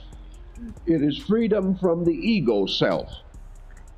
It is not freedom from the divine self, but it is a turning away from this sufficiency based upon our relationship with external things, to a humble or less aggressive attitude, one of receptivity and acceptance, Go achievement. in which we become aware that we are all together mutually dependent upon one life, that this one life alone is real, that it is not a wealth that belongs to us, but we belong to it, that it should not be a source of pride in us, because all life shares it together, and that recognizing that we are gradually overcoming self-will, that we are gaining a different dimension, a dimension of acceptance of divine will, which makes us naturally humble. Humble without being, in any sense of the word, It's RG. abased by it, but rather humble with gratitude, with acceptance, and with the realization that all we are, we owe to a life beyond our human personal life. I believe this is the type of thinking that underlies the verse, and most mystics who have worked with this subject are of that mind. Another one here that I think is interesting because it is so difficult for us to understand is, "Blessed are they that mourn, for they shall be comforted." Did you not have I believe this verse is perhaps one of the most difficult, because I do not believe that we could assume 5%. that heaven wants us to mourn or wishes us to be sorrowful. 20. I don't think that the purpose of the verse is therefore in the area of its first Get him and out. apparent statement, but in something that is deeper than this. Oh, he flat. Actually, man in most of the emergencies of life comes closer to the source of life than in those days and years in which apparently he is comfortable and contented with the situation in which he finds himself. As we sit around the bed of a sick child, something happens to us. The sense of self-sufficiency disappears. I've known a number of very good physicians who have known this and have sensed it perhaps more than the average person because they are so constantly in the presence of situations which reveal the smallness of human knowledge. In any area of great solemnity of need, where the individual comes face to face with a loss, with a tragedy, with a situation completely beyond his own capacity, it is in that type of situation that man suddenly becomes aware of the importance of the divine plan and the divine will. It is therefore perhaps this that we may say, that adversity in the life of man is in a strange way blessed, because it is adversity that brings him back to realities. While his own judgment appears to be adequate, he is very proud and strong in his own right. But when his own judgment appears not to be adequate, then there is confusion. And out of this confusion comes the only way in which man can turn, and that is the way of faith. His confusion must lead him to the acceptance of something stronger than his own purpose and his own will. So in this, those things which in the material world may seem to work the greatest hardship upon us may well be those things which in our larger universal life will bring us most directly into the realization of universal need. Therefore, in the problem of the world of Caesar and the world of God, apparently the average person will only turn to the great universe when the universe that he has commonly known becomes inadequate. When man is in trouble with Caesar, he begins to think about God. But while he is getting along well with Caesar, Caesar is an adequate ruler of the world. We know this, for instance, in a very simple way in the modern entertainment field. Not more than 10 or 15 years ago, the motion picture industry was a vast, successful organization. Every little producer and director and actor was perfectly certain that he knew the answer to everything. Now this whole pattern has disappeared, swept away. All this certainty is gone.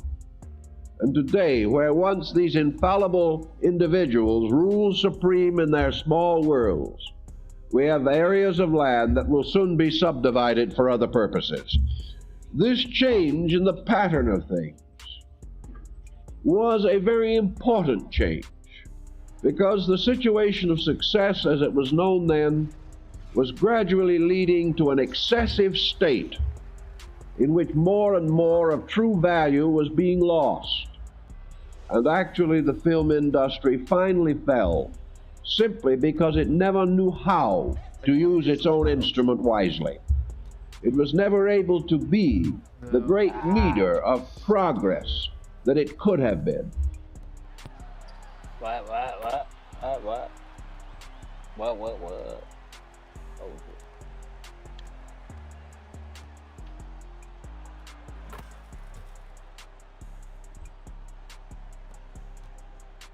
It became bogged down in success.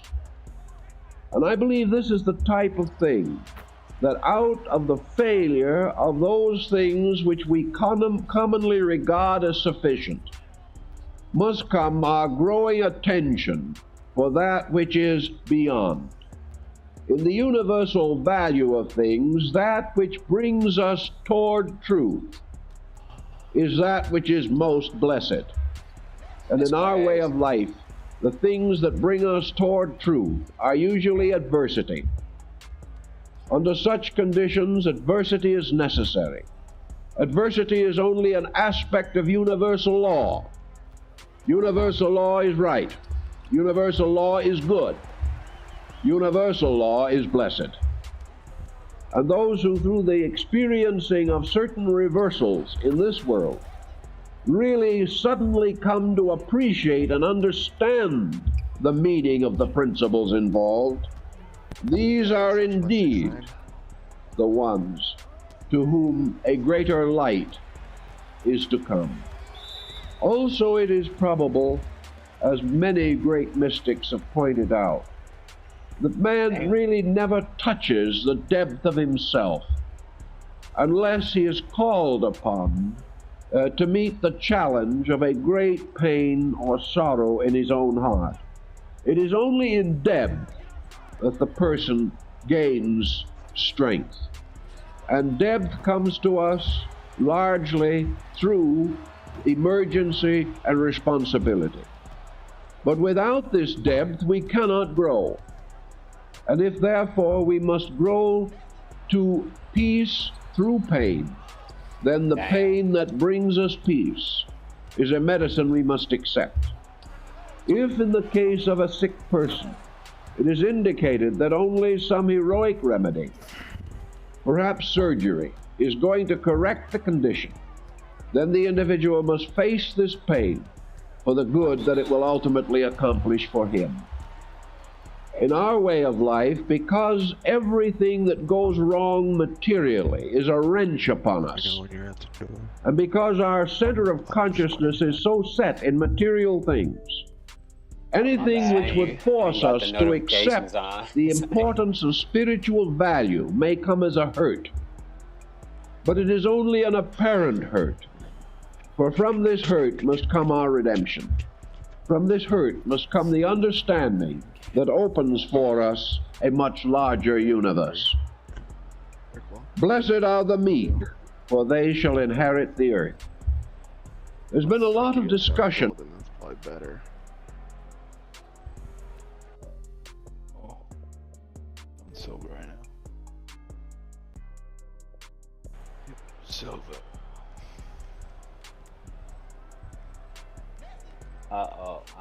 It's just black screen saying confirmation. I don't think it's loading me in.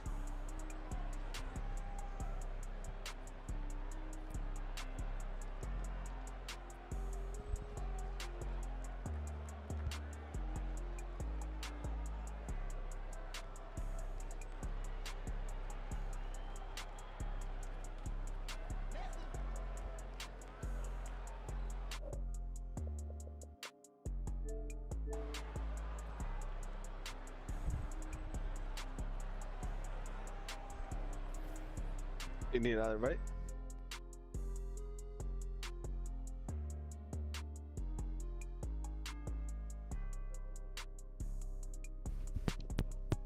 Hmm?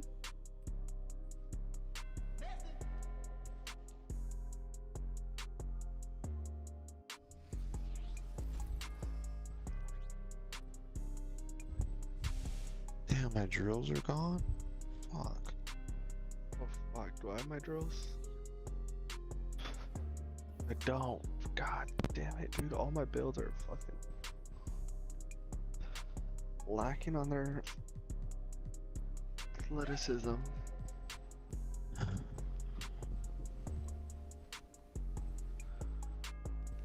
They took Jim right out. What the fuck is that? Oh, they did. I'm gonna start too. Yeah. How long is that?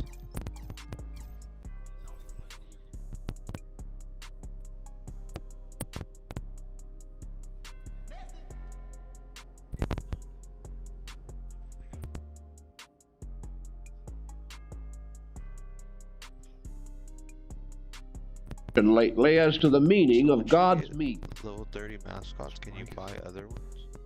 Snakes. Yeah. How much are they? Okay.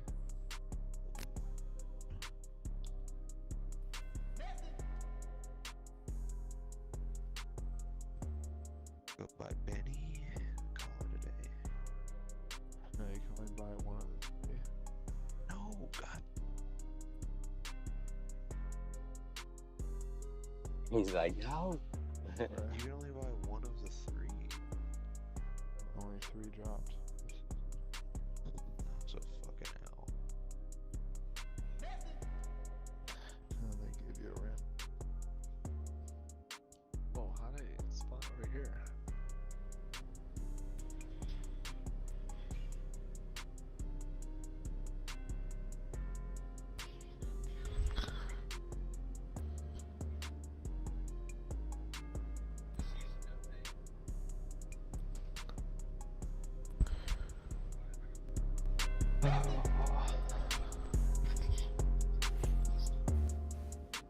Yeah, that weird ass dribble. Give me Drew. I guess I accidentally had Kevin Durant dribble to Cylon. Ugh, that's probably why. Yeah. So that wasn't Zach LaVine. Nope. Yeah. But I just put on Magic. Ew. I mean, you already know what to do with it, though. Yeah. I don't know what level you're supposed to unlock good dribble styles, but they just gave me straight default off I think it's All-Star 2.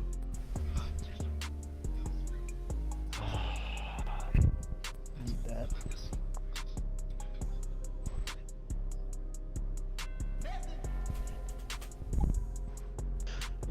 Come on.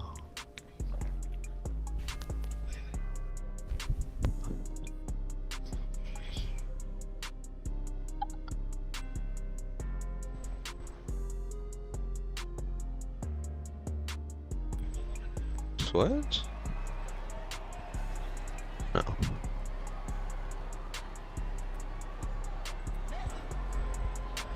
Point of attack stopper.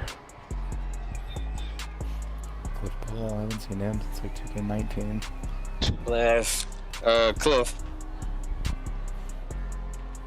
It's been a while. Clifford. Yeah. Been a while. Level 1. You good?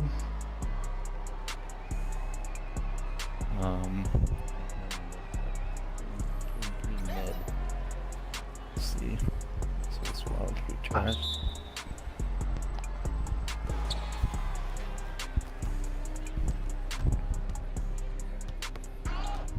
Yeah, pretty trash. Oof. Icons. Oh, it didn't change my shots. Hey, good shit. Doesn't matter.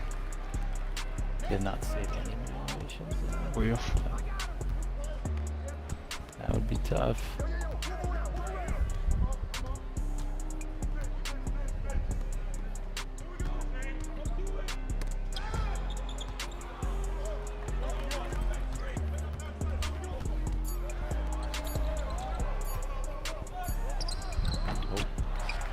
Oh, no one was there. Oh. Ah.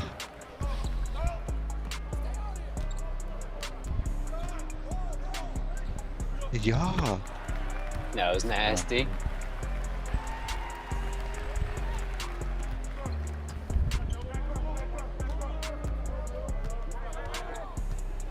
Oh, he like stunned me. Oh,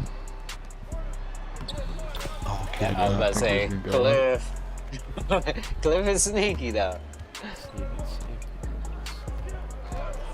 Nope. My bad. It'll be a game. You have to walk out.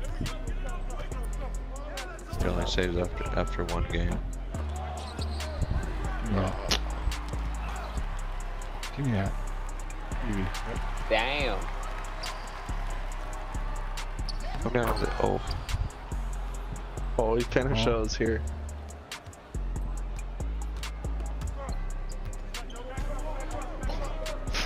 Oh shit, how'd that get through?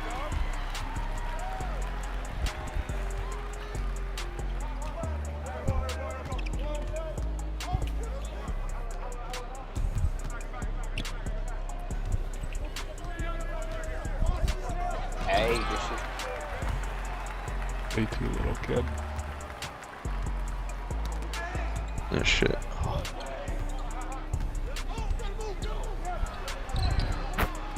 Oh. Damn. Weight room, plot. Yeah. Yeah.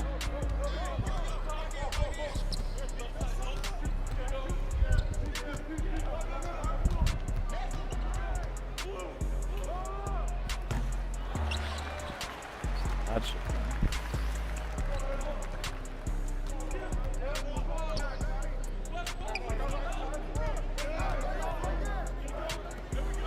Nope. Damn, Okay. us. Oh.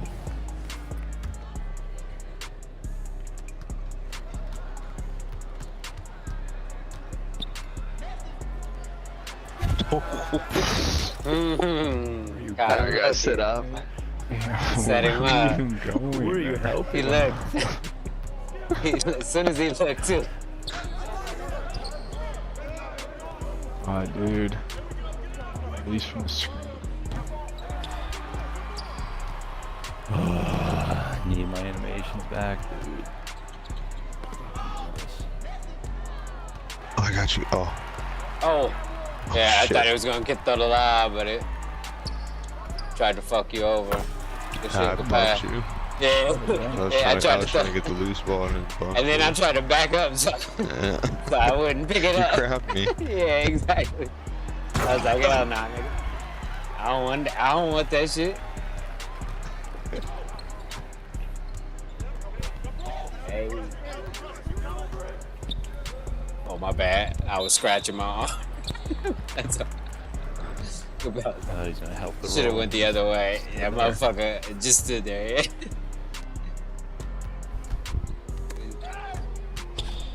Beach ass nigga. We'll get that block. Get the fuck out. Yeah. Ours purples. You thought.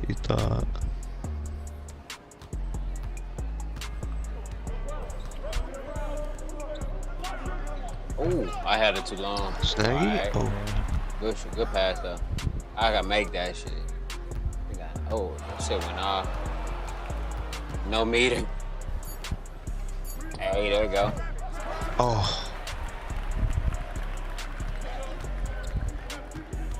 Look at that shit. Oh. Yep. Don't expect me to make anything. Jump shot didn't change. I believe. Damn. Bodied him.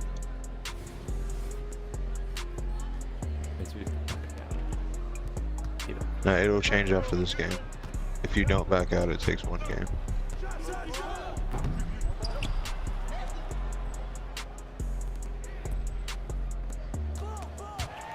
Bro. Oof, the swan. Oh, man, that's so stupid. Lose the ball so much.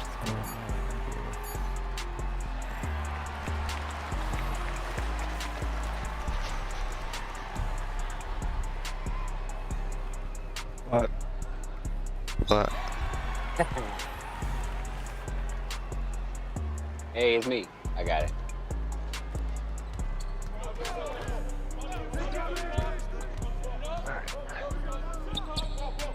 I'm here and I'm good. I'm so good.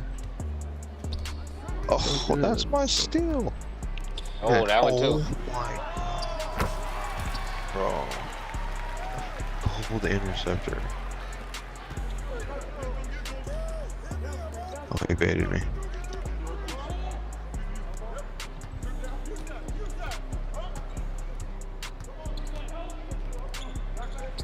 Cash. Ah. Pass.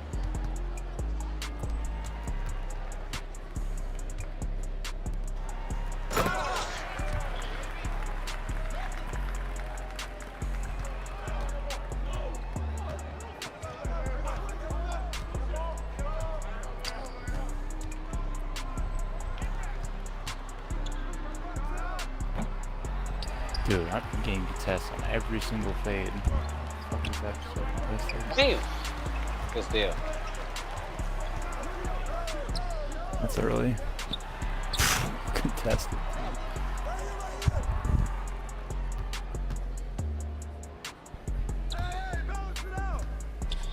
Oh, late. Yeah, something. Oh, good shit. Oof. God. There you go. Dang. Snaggy, Greeny, yes.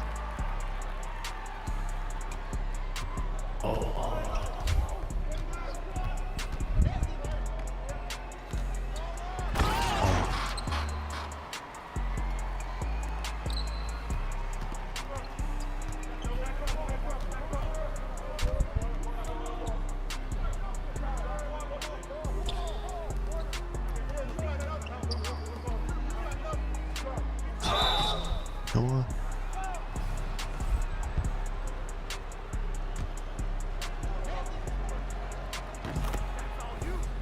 That Curry still? Yeah. It's pretty bad this year. Yeah, it is. They just like the lag. Things. Oh my gosh. Oh.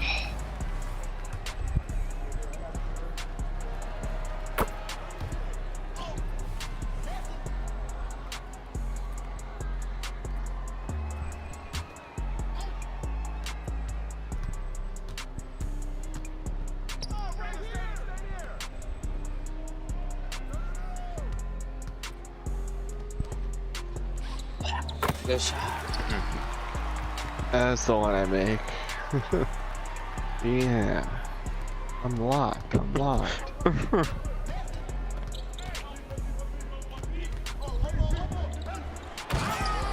Okay. 2K. We're losing. Yeah. Yeah. Oh yeah.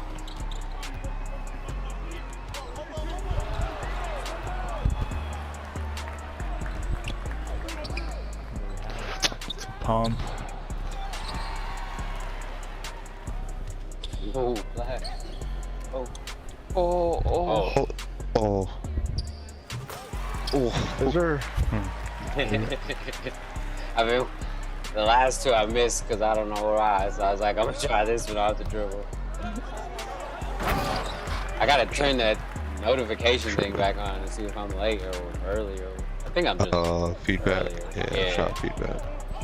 It was on last time I played, but that shit gone. Yeah, good shit.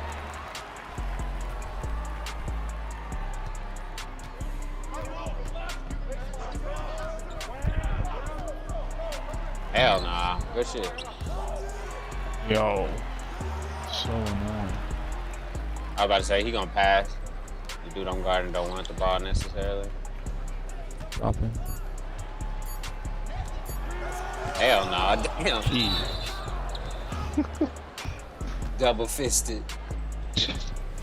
Two-hand swat. Oh yeah. Take a seat, buddy. Momentum. Uh-oh. Oh. Oh. Or down. Oh.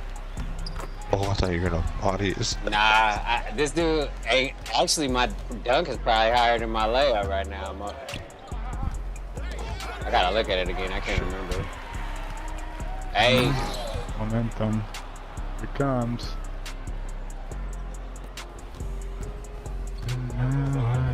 Oh.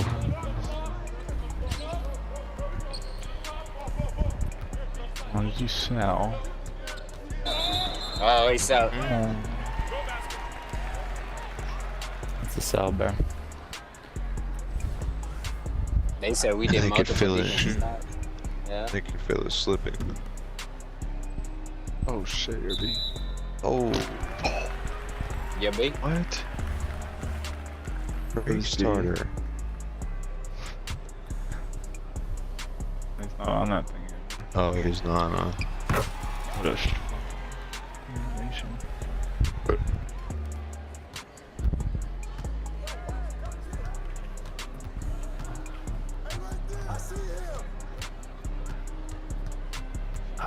Bomb damage. No, they drag you too far to the left sometimes. I hate when you They're flick just- down their too. Players are just glued to you. You can't do Yeah, that's too. They be getting body I a hate lot when you more this year. You flick down and you do that double behind the back shit. Yeah, Stuff. hell yeah. Shit You only fast, want but to it's just dumb. yeah. You just want to pull back once though, and then it does like the You also double just combo. can't do a pullback. How about that? You can't do No. anything. I think I gotta put Westbrook's on. It does one only all the time, I think. Oh, the layup. I think. Oh, you mean the step back, Yeah. Yeah. Cause I seen him play, like I was playing my career and I seen him do it today and I was like, wait, maybe I should put that one on. Cause yeah, that shit surprises me. Snatch back, snatch back. All right. No, this snatch guy's back, 8 behind the back. points. What the fuck? Yeah, he trying to cook up. I want to see him have over 25, Drew. Gotcha. Take it personal, Drew. These Personal. Oh, what? Dude. Okay, he might get more. He might get more. Oh. Yeah, I didn't think he was gonna get it. That's why I just Stand him I up. looked at him.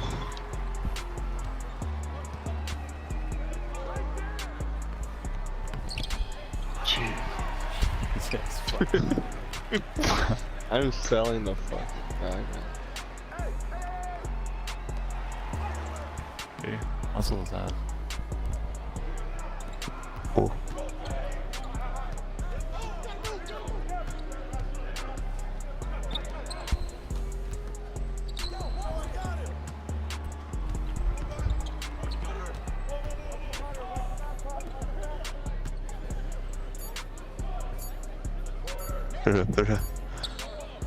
Oh, I swam him too.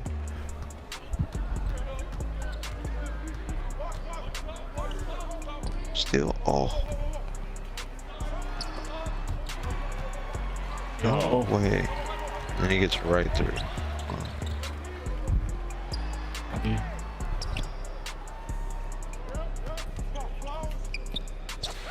Hey, who's gone now?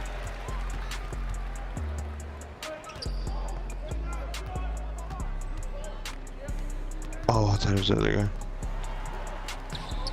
No. No way.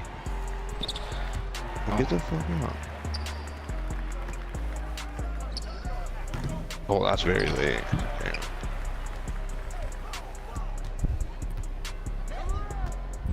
Like that. The James Harden. Yeah. Okay, I can't even move. What the fuck? I should have had my dribble.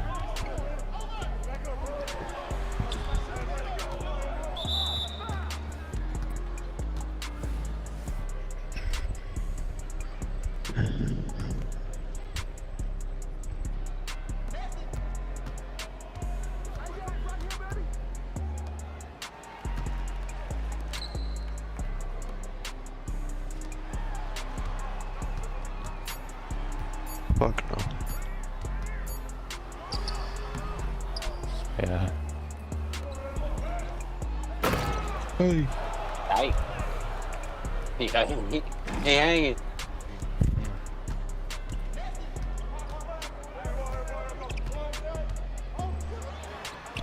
Oh. I'm so used to having a walk back. I lag, dude. That's so annoying. Yeah, fuck. I always anticipate it from last year. No one ever does it. Ooh.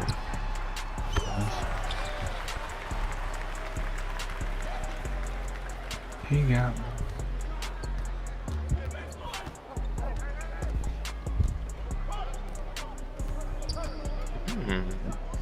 Oh, the mid. I don't have it on the build. Ah. He does. Fuck, he does though. Hang. Fuck no. Ah.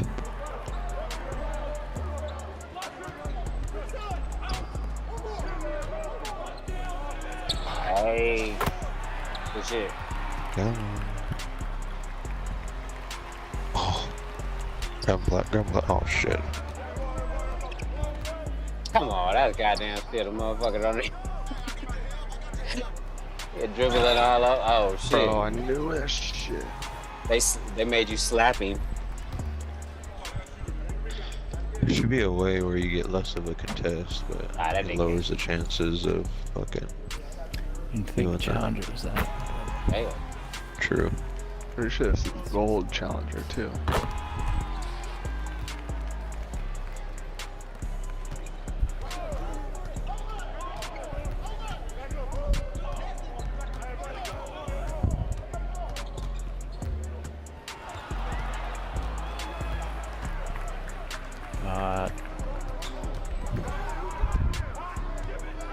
Hey. Oh, so unresponsive.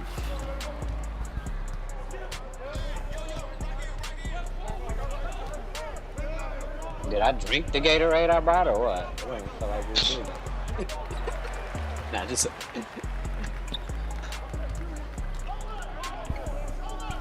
Cash? He can't go out, boy. Old man move. Put him on my hip. Yeah.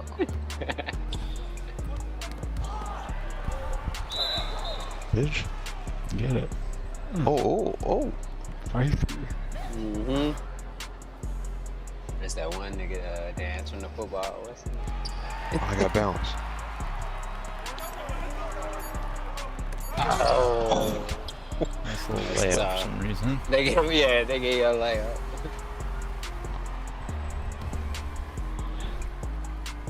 Oh, come on. Hey, see, look at that 2K. Ball twice. Yeah. I was saying that in my career today. I was like, that Good shit job. still happening. Right. You get a steal and they go right back to him and stuff.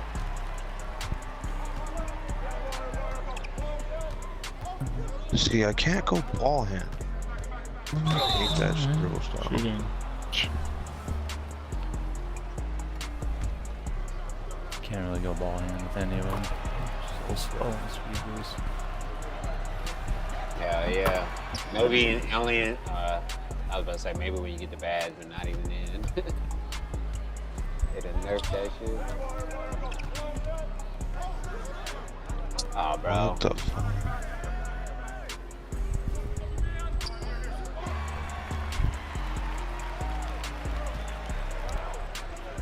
Hey, finesse. Let's say bulldozer. Right. I like that badge. I like the physical nature a little bit of the game this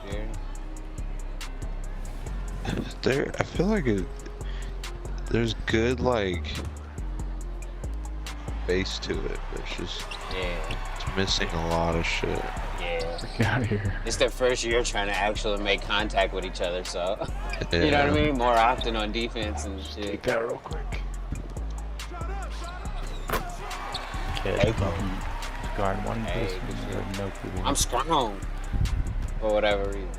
Is that what that is? Or I'm brick? Oh yeah, I'm strong. Yeah, that's the physicals, yeah. That shit makes you run around hella fast, too. Oh yeah. Oh no. Bro. Slip pass. This guy's rim runs. He just pushes me out the way, too, every time. There you go, bang. Oh, they hold you.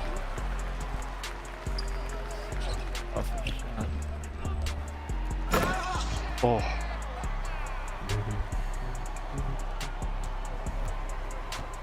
Oh shit. Oh, Captain lag spike Flag. right when I shoot. That's fun. Yep. Didn't lag all game. You're not reminding me.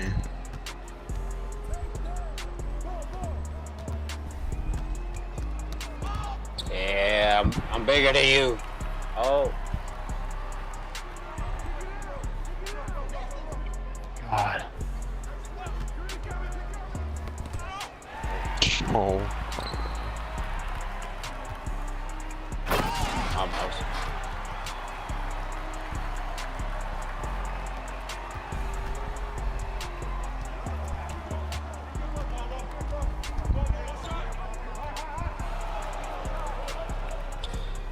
Way off, dude. I'm trying to fucking pump fake.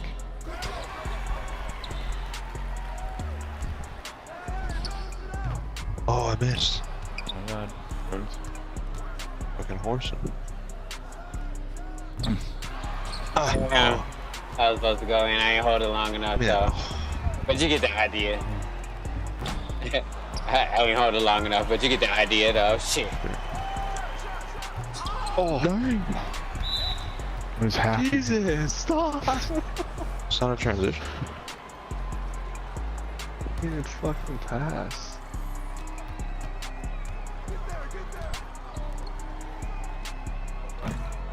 Bro, oh my god, I fucking hate this game.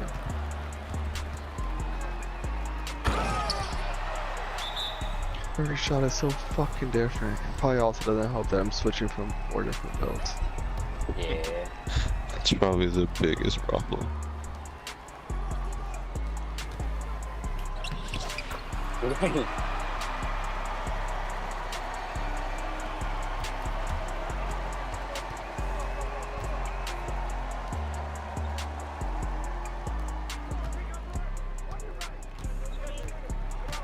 Quit trying to rim run. This is like just insane. I don't know.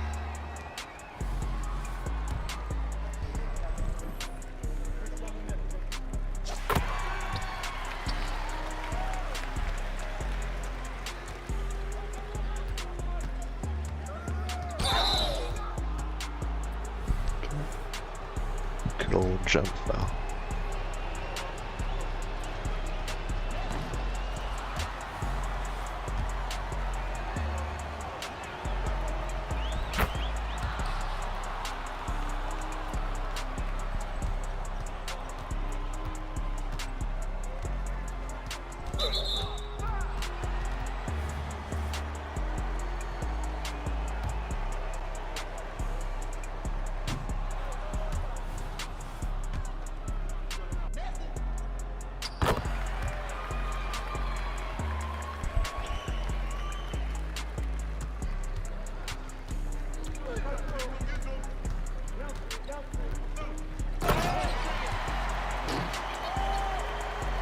Damn near look like a quick draw.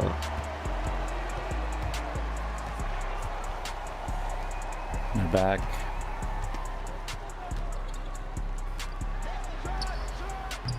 Alright, yeah.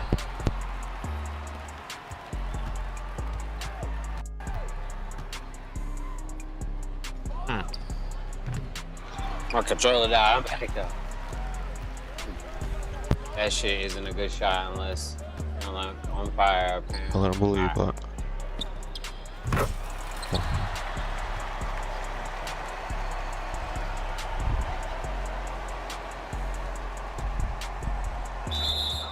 Oh, I don't have free throw. I didn't even realize it was a 5-point game. Fuck it. 6 points. Oh fuck.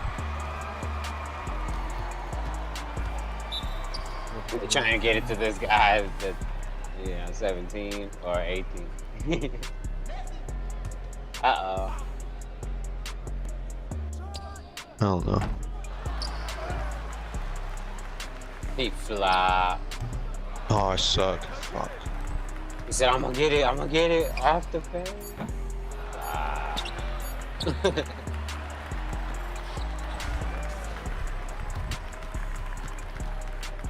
Alright, there you go, Mikey. He scored 4 points.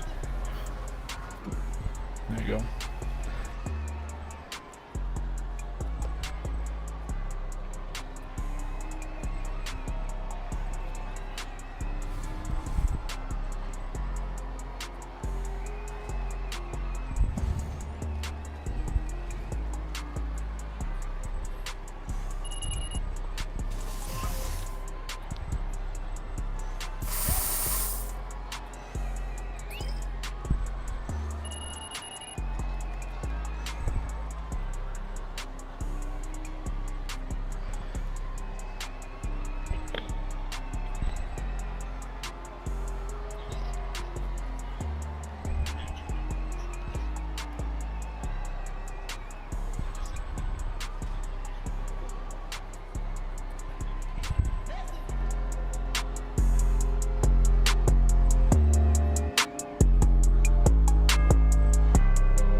Several have suggested that by God's meek might be implied the birds, the little creatures, these forms of life, like the flower in the garden. And some have gone so far as to suggest that if at present conditions prevail, that it is quite possible that the birds and the beasts and the flowers will inherit the earth, because the so-called advanced creature has lost dominion. And it is possible even to rationalize this in a semi-scientific way. For it is quite certain that these meek things that have lived forever under the will of heaven and not under the self-will of themselves are not lawbreakers as man is. That in continual obedience to the law they are some way given a power of salvation, and that in all probability in some wonderful and mysterious way it is the law keeper who will survive, not the lawbreaker. But in a more normal human relationship to this pattern, there is a tremendous dynamic in meekness that we have never been able to understand. I was talking to someone about this not long ago and got a rather interesting and confusing answer. This person said yes, they believe in meekness, but they don't believe in a weak kind of meekness. They don't believe in a groveling kind of meekness. They don't believe in an abject form of it. As this person finally concluded, they believe in a kind of meekness that gets up on its hind legs and does what it wants to. Now, just exactly what kind of meekness that is not entirely clear.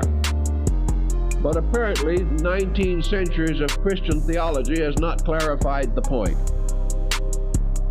I think meekness is best exemplified, perhaps, in some of the mystic orders of ages. Meekness is gentleness. It is childlikeness. It is a simple, natural acceptance of values. Meekness is a kind of security in which the person cannot be knocked from a pedestal because he has never been on one, cannot come into dynamic conflict with truth because he has never created an institution of untruthfulness. That admitting from the beginning his own weaknesses, admitting from the beginning that he lives in a universe infinitely more vast than himself, and further admitting that his own judgment is not wise, that he does not know, something that we rather hesitate to acknowledge. The individual comes into a better relationship with life. For man, the relationship of himself to life must always be the relationship of child to parent. We do not know. We believe, we think, we hope, and we fear. We have certain convictions which we can loudly pronounce, but these convictions prove inadequate even while we are pronouncing them. So mysticism has always taken the attitude that if the individual no longer takes it for granted that his self-knowledge is sufficient, if he is willing to be quiet, if he is willing to admit ignorance, if he is willing to quietly open himself to that knowledge which he needs, then perhaps truly wisdom can come to him. But as Jesus himself tells us, no one is good but the Father. And we may add to this further the thinking that no man is wise but the Father. We are all seeking wisdom. But when we think we have it, we become proud. When we know that this wisdom must always excel ourselves, then perhaps we are meek. Step up on that. Perhaps we are meek in the continual recognition of need, and that this need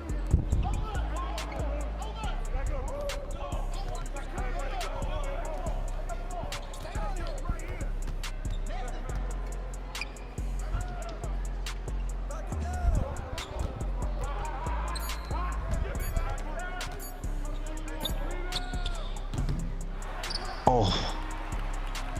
Damn, we're all in the paint. Oh, no way.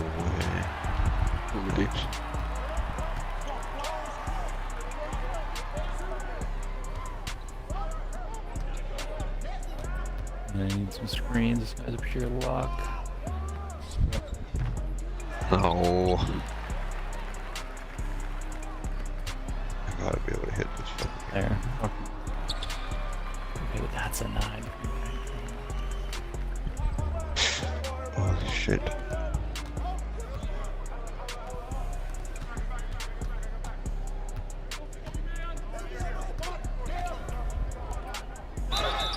And one. And one.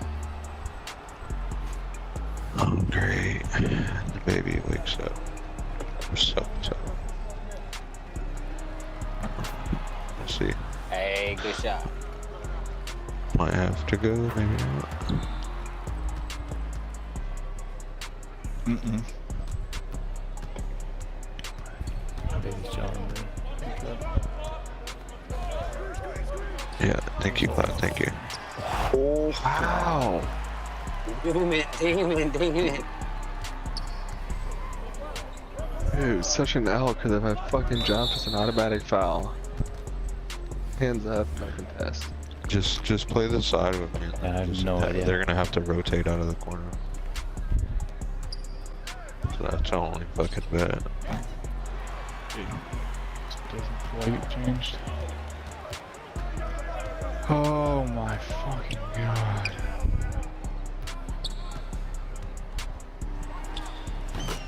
No way. Oh.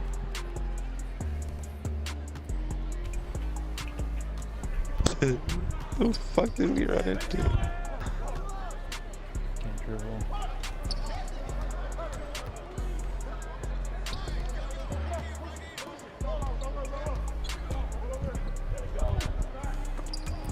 I'm back. Oh.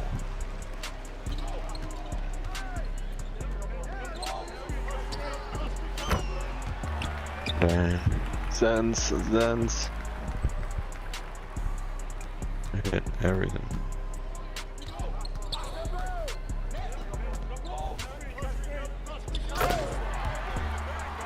Alright, stop.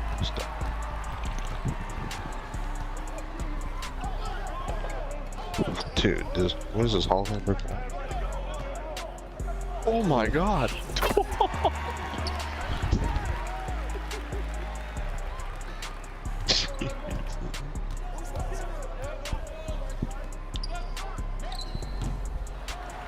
Oh, it opened too.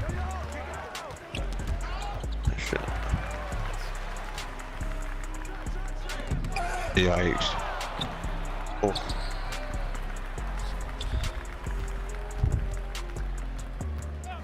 This fucking lock, bro. Good shot. Good shit. Demon. Can't believe this shit, dude. Dude!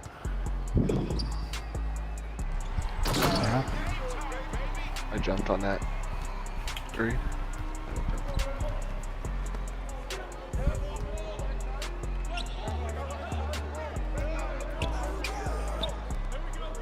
Hit me. Oh, I threw it. Just keep wasting the shot clock.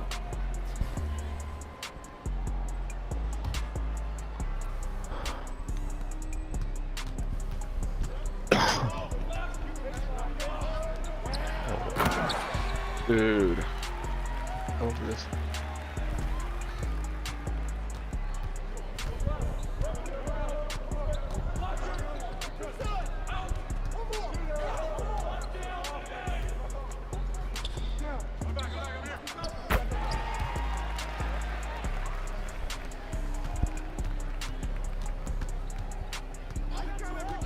The double springs.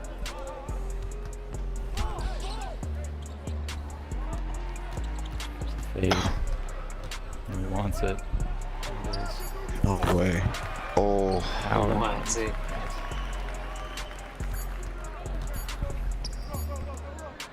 Oh, that's what I was hoping for.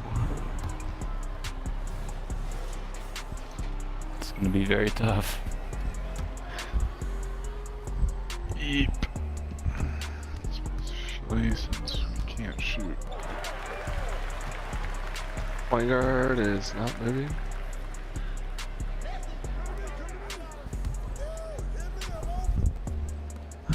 Now he's back. Just go into the compress.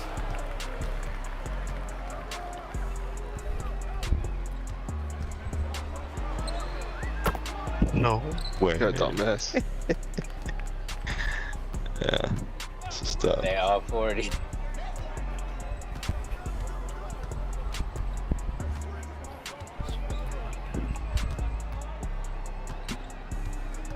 don't know if you want screens in the mid-range. Yeah.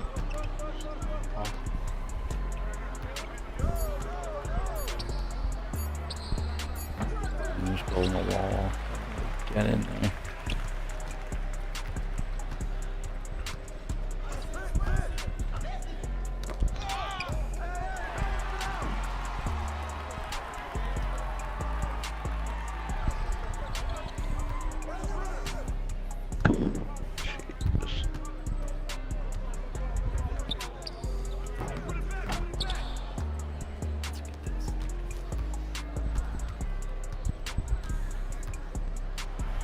No way.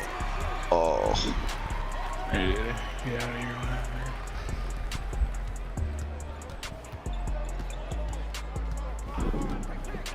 Are they still banning? No. Not after one. Hey.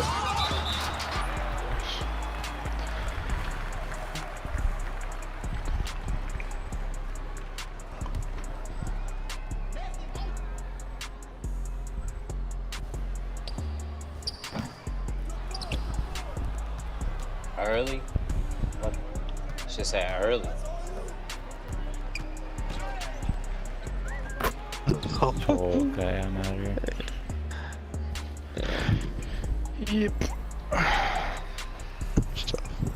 Green never shot a 2 all game. It's retarded. Unless. I know, right?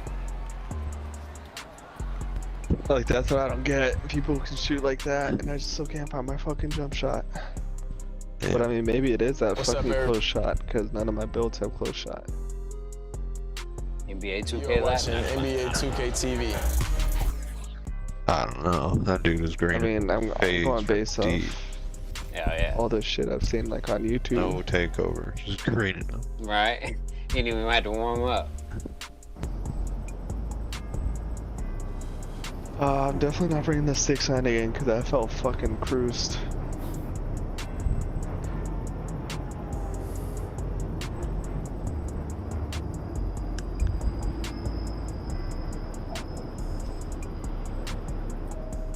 Everybody bring the same build. Oh, that's all I got. Can only be fulfilled by Yeah, me that too for spirit now. which abides in the innermost and the furthermost of space, I have my guard, but that we are not I able think that's gonna help. to fully guide our own destinies, that we are not able to be sure, and that when we lack this meekness, we also lack an open receptivity to that which is better. Normal again. The opinionated person, forever expressing his own opinion, is never aware of the opinion of heaven regarding him or anything else. No. The individual who is wise in his own conceit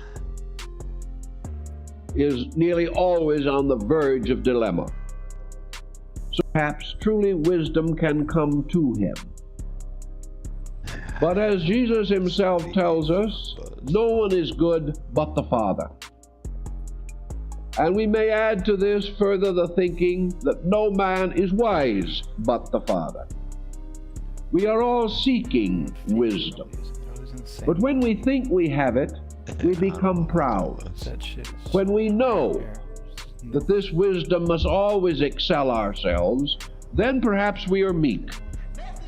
Perhaps we are meek in the continual recognition of need, and that this need can only be fulfilled by that spirit which abides in the innermost and the furthermost of space, that we are not able to fully guide our own destinies, that we are not able to be sure, and that when we lack this meekness, we also lack an open receptivity to that which is better. The opinionated person, forever expressing his own opinion, is never aware of the opinion of heaven regarding him or anything else. The individual who is wise in his own conceit is nearly always on the verge of dilemma. So instead of believing that we know almost enough, and that the next step will take us to omniscience, Let us rather follow the mystic attitude of a new kind of adjustment with life, an adjustment of appreciation, an adjustment which causes us to become instantly aware of the instruction that comes to us, and no longer mindful as to whether we think we know more or know less. Rather, a constant openness, not necessarily an openness to the opinion of everyone else, but an openness to the inmoving of universal fact, to be gained through the experience of living itself. And Lao Tzu, the great Chinese philosopher, sitting on the side of the hill, received into his own soul the wonder of the universe. So in a childlike mood of acceptance, we can reach out to the stars and perhaps even grasp them, when actually, in our so-called maturity, we have lost this childish or childlike charm by which we can actually achieve much. Mencius refers to the child mind, or the child consciousness, and prays that we may never lose it. And I think it is this openness of the child, this sense that there is so much to know, that is implied by this meekness, as contrasted to this feeling of our great institutions and great intellectualists, of how much is known. Do it, I'll make it. Actually, how much is known by a world that cannot defend itself against itself. How much is known by the individual who cannot live well or die with a good hope. Rather than let us admit that we are not adequate. And in this humility, in this gentle acceptance of our own state, a state that must have been intended or would not be here, to accept as children once more the wonder of life, and build with a more constructive childlikeness than we have ever realized or sensed before. I have a feeling that this is the type of thought that is contained in this particular verse of the Beatitudes. Then we have another one. Blessed are they which do hunger and thirst after righteousness, for they shall be filled. Now, righteousness is an interesting word, and we haven't given it consideration as we should. Actually, the word suggests not the kind of righteousness we think of theologically, but righteousness in the sense of rightness. Rightness in this meaning, carrying with it more than intelligence, more than knowledge, more than virtue. Suggesting a state of total well-being through the acceptance of the laws of existence. Righteousness is therefore to live rightly in a universe of divine laws and purposes. Perfect adjustment, perfect harmony with the plan which has been given to us and which is the very substance of our existence. Righteousness is therefore life lived according to the will.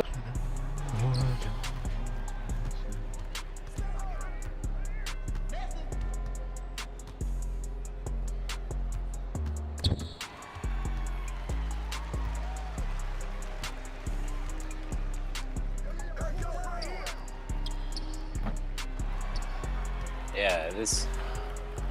Oh, my herpes broken again. Oh, we're back. We're flooding. Oh yeah.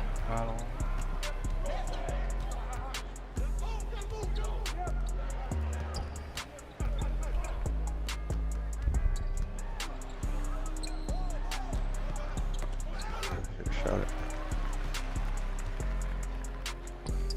Oh, see, no layup. Damn. I told you, no layup. I tried to lay it. I think I got it. Timing on, huh? Yeah.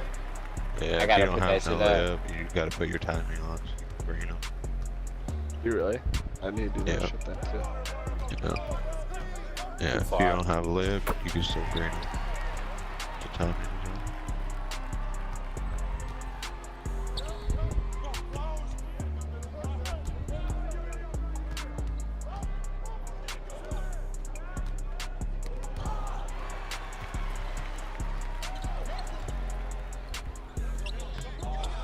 Oh, I thought he was gonna I thought he was gonna dunk that back in. Yeah. That's what I thought. Do I have to just press Oh. X straight up? Yeah. No, you could press Y and then X. Oh, that's really. You can press X or Y and then X. Oh, Come on. the pass.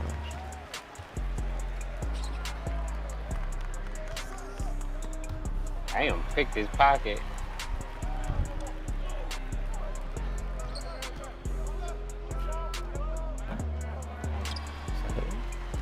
I look like it. No, it didn't. Oh, that guy, he was fading offhand though. Into offhand. I think it's with RT. Dude, I just, yeah. I don't know.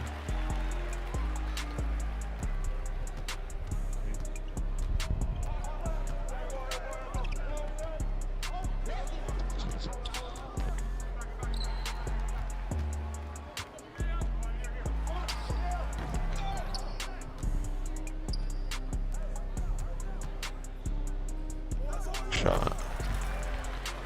Hey. Big foul. Gracias, senor. Should have fucking made. I should have took one more step in the layup. I would have probably. I'm still thinking about the layup. Fucking ass. Fuck, I almost airballed that bitch too. That happened to me Bitch last night in barely a hit the close rim. game. Oh yeah, that sucks. I feel like they wanted this year to like be able to shoot mids. Right? That's what it is, I think too. Cause like, I mean, even if you got limitless range, like, it's, you know how it is. A dude that just hold you Yeah, way out there. It just doesn't feel like a 3 hunting year at all. Nah. Nah, this guy is like mid-range, 90 something. Damn. Wow, that was crazy. Everybody wouldn't Cause run they you out made- the 3-point line anyway. Yeah, they made mid-range hella cheap to put up too. Yeah, let's see. I got. Yeah, I And- was steal it. Oh, that somebody quit. Oh.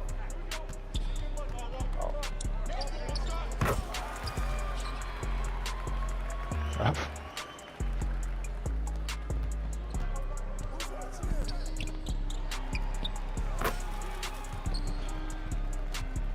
All right, Dossie, your time to shine. Yeah, I don't have no good dribble.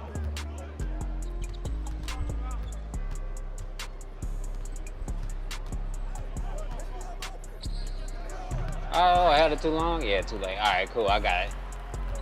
I ain't know the timing with that shit, boy. Oh, good shit, Pop. Aw. Oh my god. Hold ball. Fuck me, right?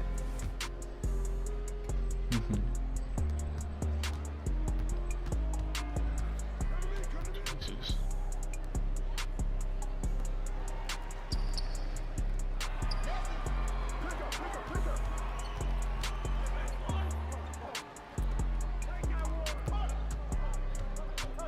Hey.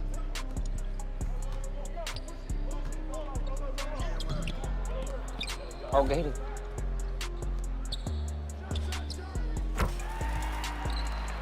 Is there? Hey, I got motherfucking Paul George shot on. It's alright, but it looked ugly on certain parts of the court, but it worked pretty well. I don't know if it's fast or nothing. But for It looks mid-range, super fast, but it doesn't look hella slow. yeah. For mid-range, you know, because of all the different speeds, it's kind of nice. Oh.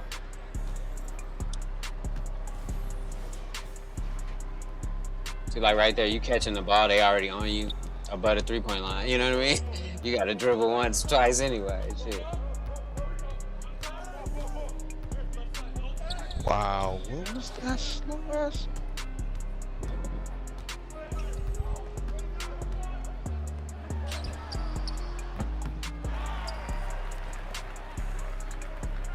Oh.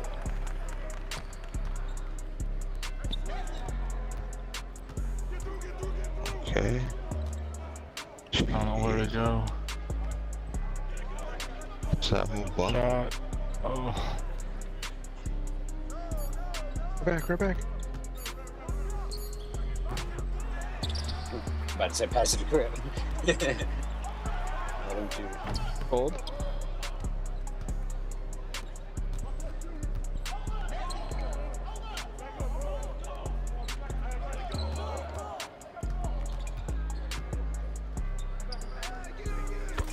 Shot.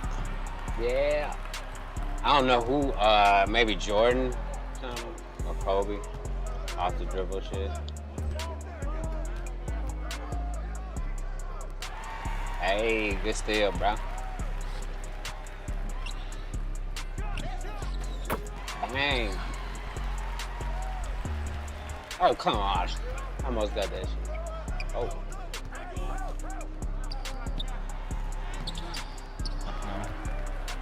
What? I know. That's crazy. Out of bounds shit. I is almost so called the ass this year. timeout too. No, they're pushing them out and shit, yeah. There's like no invisible wall. Nah, hell nah.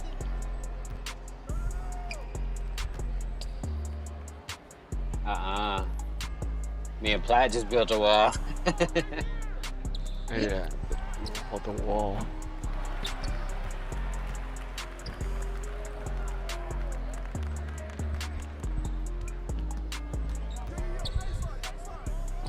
Okay. Ah, shit. Almost. That dude's a little tall. That dude's a little taller. I probably shouldn't have fucking done that with that dude. He's a little taller than I thought. Oh.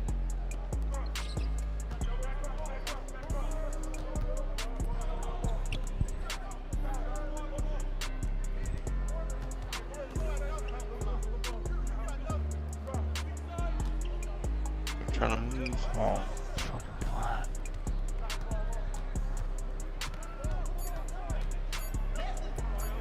Oh. Ah, yeah. Good shit. Way to get it back. 2 for $1. Yeah. I had to I didn't want to shoot that other one because I was been too far. They would have given me bad shot selection or some shit. I probably could have got it though. How do you spam it that fast? Yeah. I don't know, bro. He might have not known what he was doing either. Clamps this year. It's Right? crazy. You wouldn't let him go.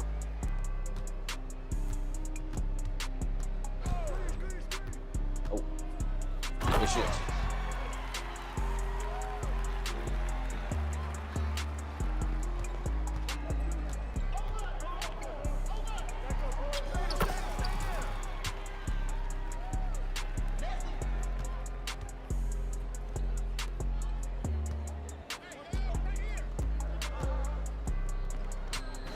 Bang.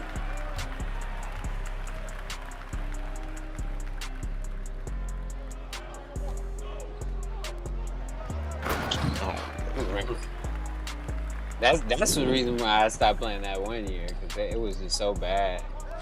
29. Rim run Yeah, every that shit was time. fucking hard. Yeah. You could just rim run every time on fast breaks or whatever. And then in half court set, they was rim running too. I'm like, ah, shit.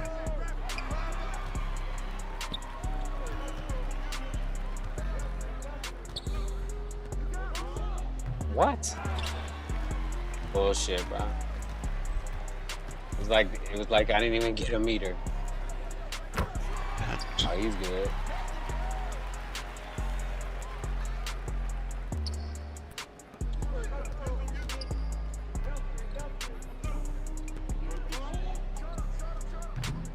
Ooh, good shit, Platt. Oh, shit.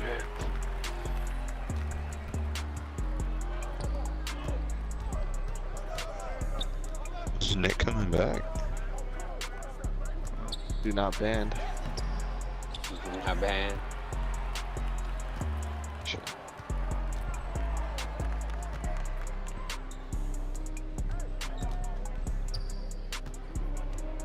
Ooh, big body.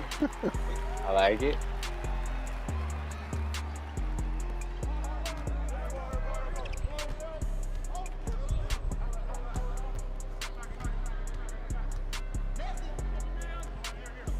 The AIs are such.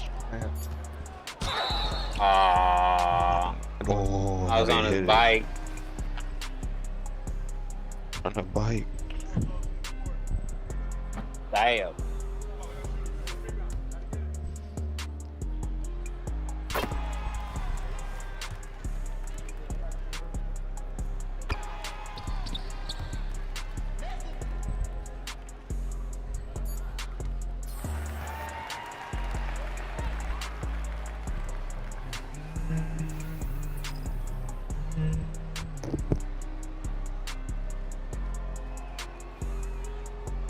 He said, "Get like me."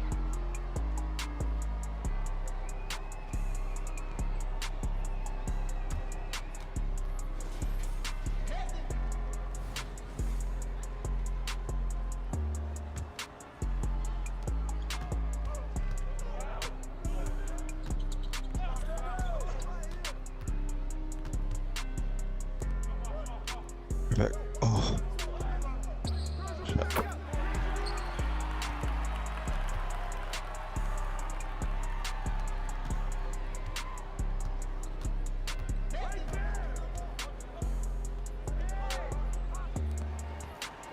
No.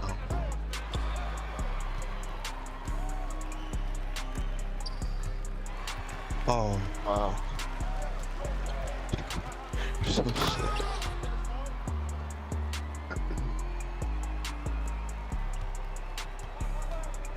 No. Are they just? They're just doubling.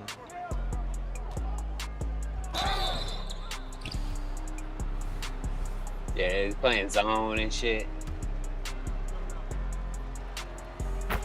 Hey, Oh, he looked it in. Yes, Another. sir. Hold there, hold there. so butter cheese.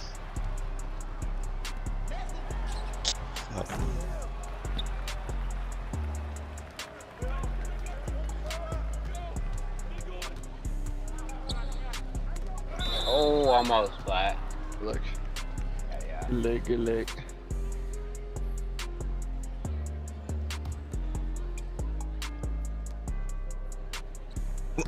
I did not even try to go up. I knew they was reaching. I was finna swing it. Fuckers.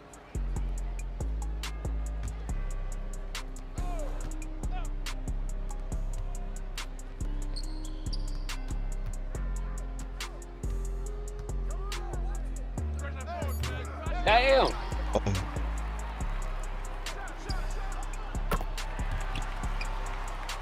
Fuck.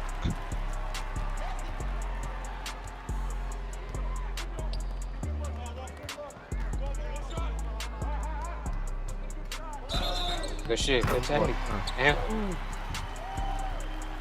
And Juan cheese. Hands on.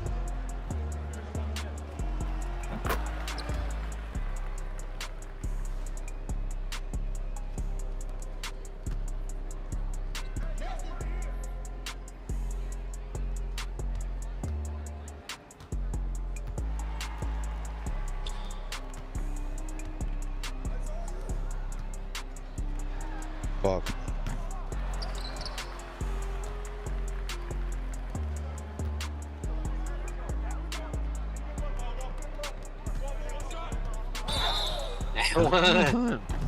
Stupid. Go stupid. Go.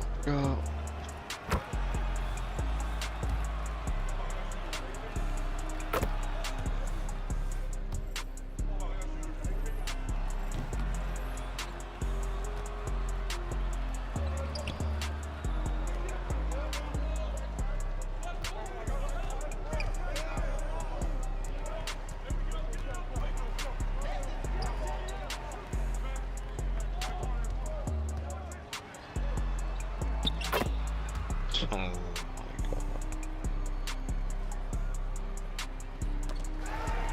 What the fuck?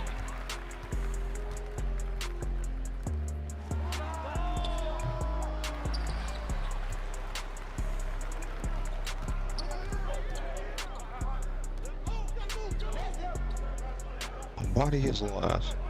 Body. That chicken. Buku.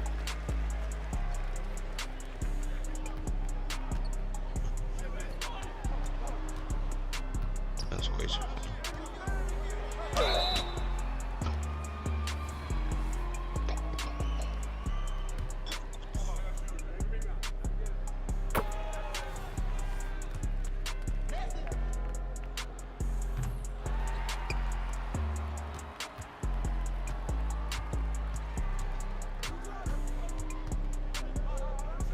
Damn.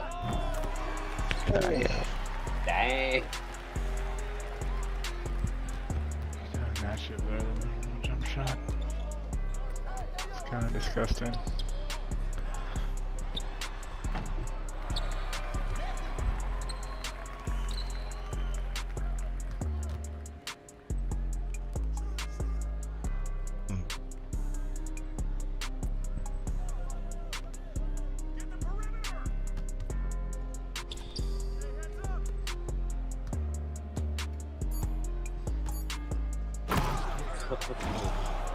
Flag on crazy.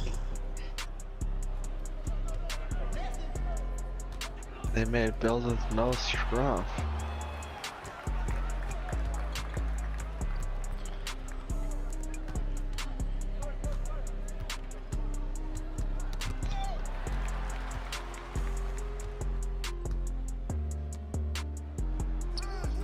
Holy shit, that's crazy. Good pass, bro. Oh, I sold. Slightly early. I guess I gotta hold it, bro.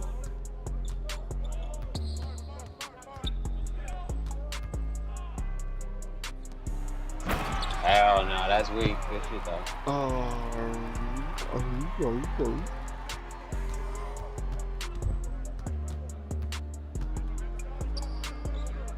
Oh, your ex.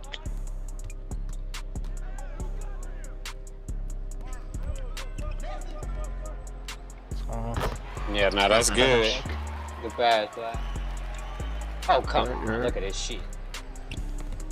Hey. Auto. Green, You got green, it. green. Oh, good shot. Oh my god. Red, red, red. Red.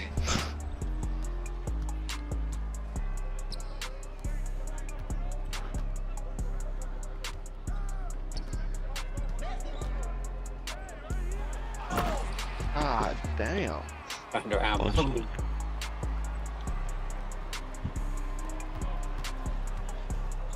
Good take. Yeah. They wasn't ready. Why? No. See? Not even out.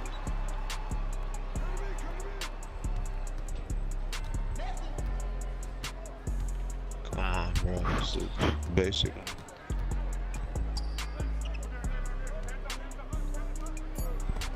Oh. Stretch. That's usually a foul.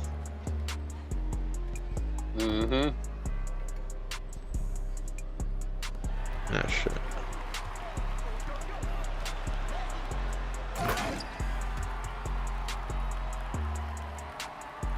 Yeah, shit. Oh.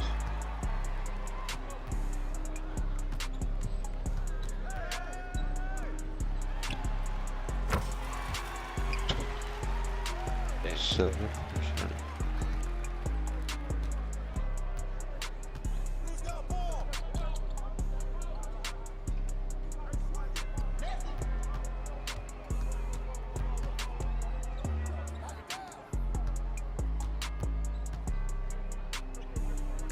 Oh. He saved it. Oh, and then. Oh. Almost.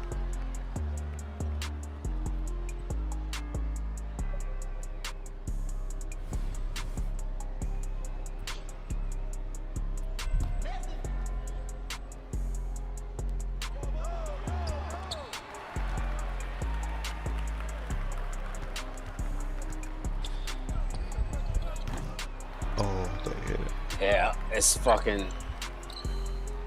Just hold it a little longer. Fuck.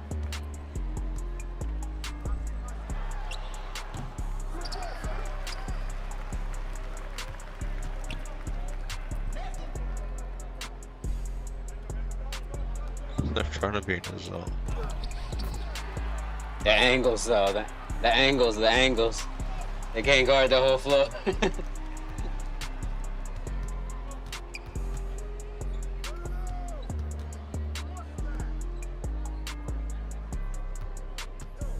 I'm just fucking on a double teaming them shit, you know.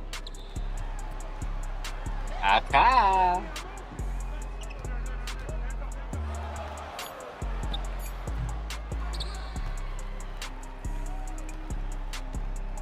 Hey. Good shit, Black. Yes, sir. He was ready with that one. Black was ready with that one. Blicky wasn't ready. Salivating. I was juicing at the tip. Yep. And a timeout. Bad timeout. Fuck you, 2K. Hey. Got the steal and the easy dunk. 2K said bad timeout. Get out of here.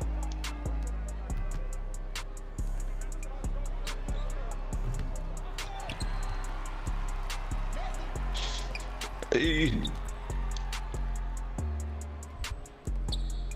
Hey, Yeah. good shit. I can't shoot bridge.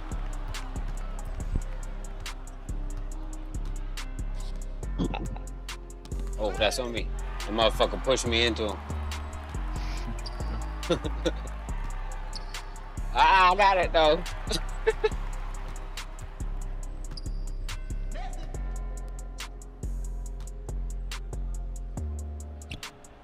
Come on, I'm just not holding the very late. That one?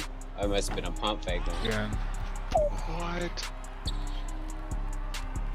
Yep. Hell no. How did he sell that? Ooh, got it. Oh, Right back at you. please. Hey. I do feel more comfortable with this shot though. You on? Holiday. On? This shit feels so slow to me. Yeah, they my shot feels kind of slow too. But.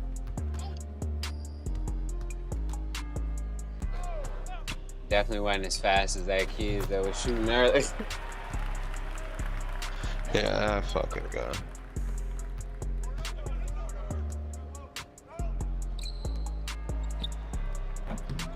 Shot good. Man. Oh, 24. Like that. Let's see. I definitely. Oh, that's late though. Sheesh. you could just make Paul George in the creator. Yeah, that's and what I speed gotta it all do, the way yeah. up.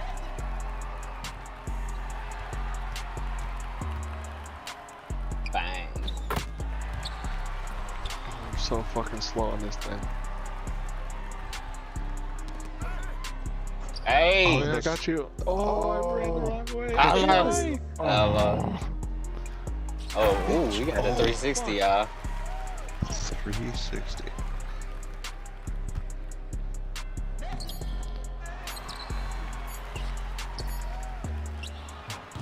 Green. I pump fake first. I mean, fake back. Yeah. 20 on his head top plot. Yes, sir. You like that? I told you I'm focused now. You're still focused, man? Yes, sir.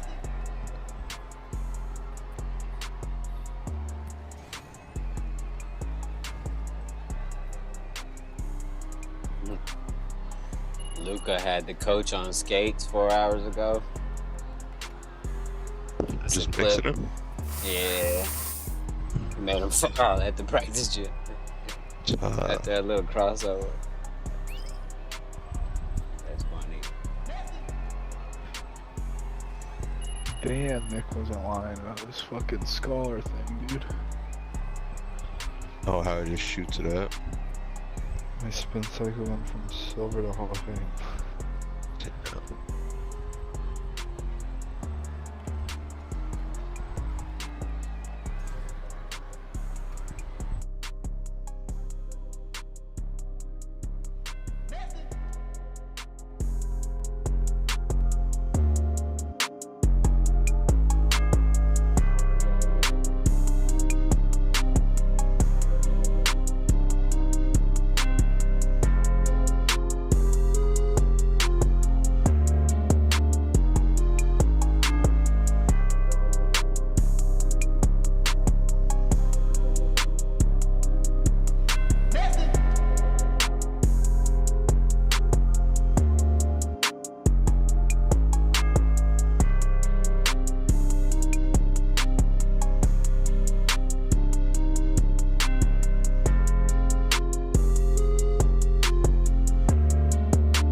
Of the universal consciousness. That if we live this kind of life, we are right in the highest and fullest sense of the word. Folks will say, but we don't know what this is. How are we going to attain this degree of righteousness? How are we going to keep rules which we really do not understand?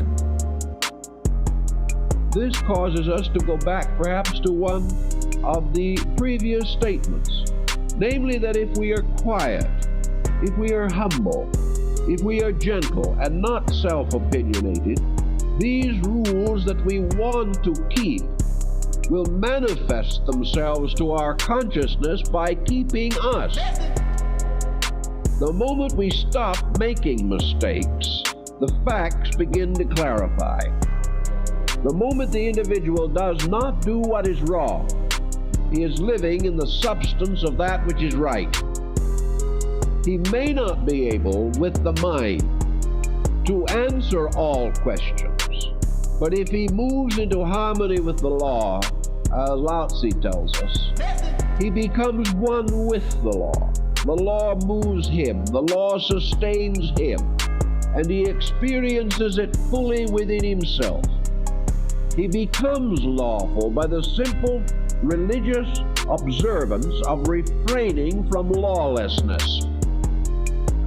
The moment he lives his life according to a better degree of his own insight as he possesses it, in that very moment, the state of righteousness enlarges in him, and he becomes more and more aware of that which is right. Through trial and error, we come to the same discovery. We learn through certain action that certain action is wrong. We have been doing the wrong things for ages. They have never produced rightness. We have broken the rules, and we have never enjoyed the fruits of righteousness. Therefore, while it is true that man cannot know more than he is, he cannot comprehend beyond his own capacity to use. Still, to a very large degree, he can increase the experience of value in his own life when he relaxes away from the continual burdening of his life with things not valuable. It is the same thing that Buddha tells us very clearly, that we cannot create right, nor can we move victoriously from ignorance to illumination in a single jump. What we must do is gradually diminish the not right, step by step, exploring through the consequences of things done, observing the effects of our own attitudes and thoughts. And where these effects are not right, they are not righteous. And that which in the end leads to disaster is not the right road.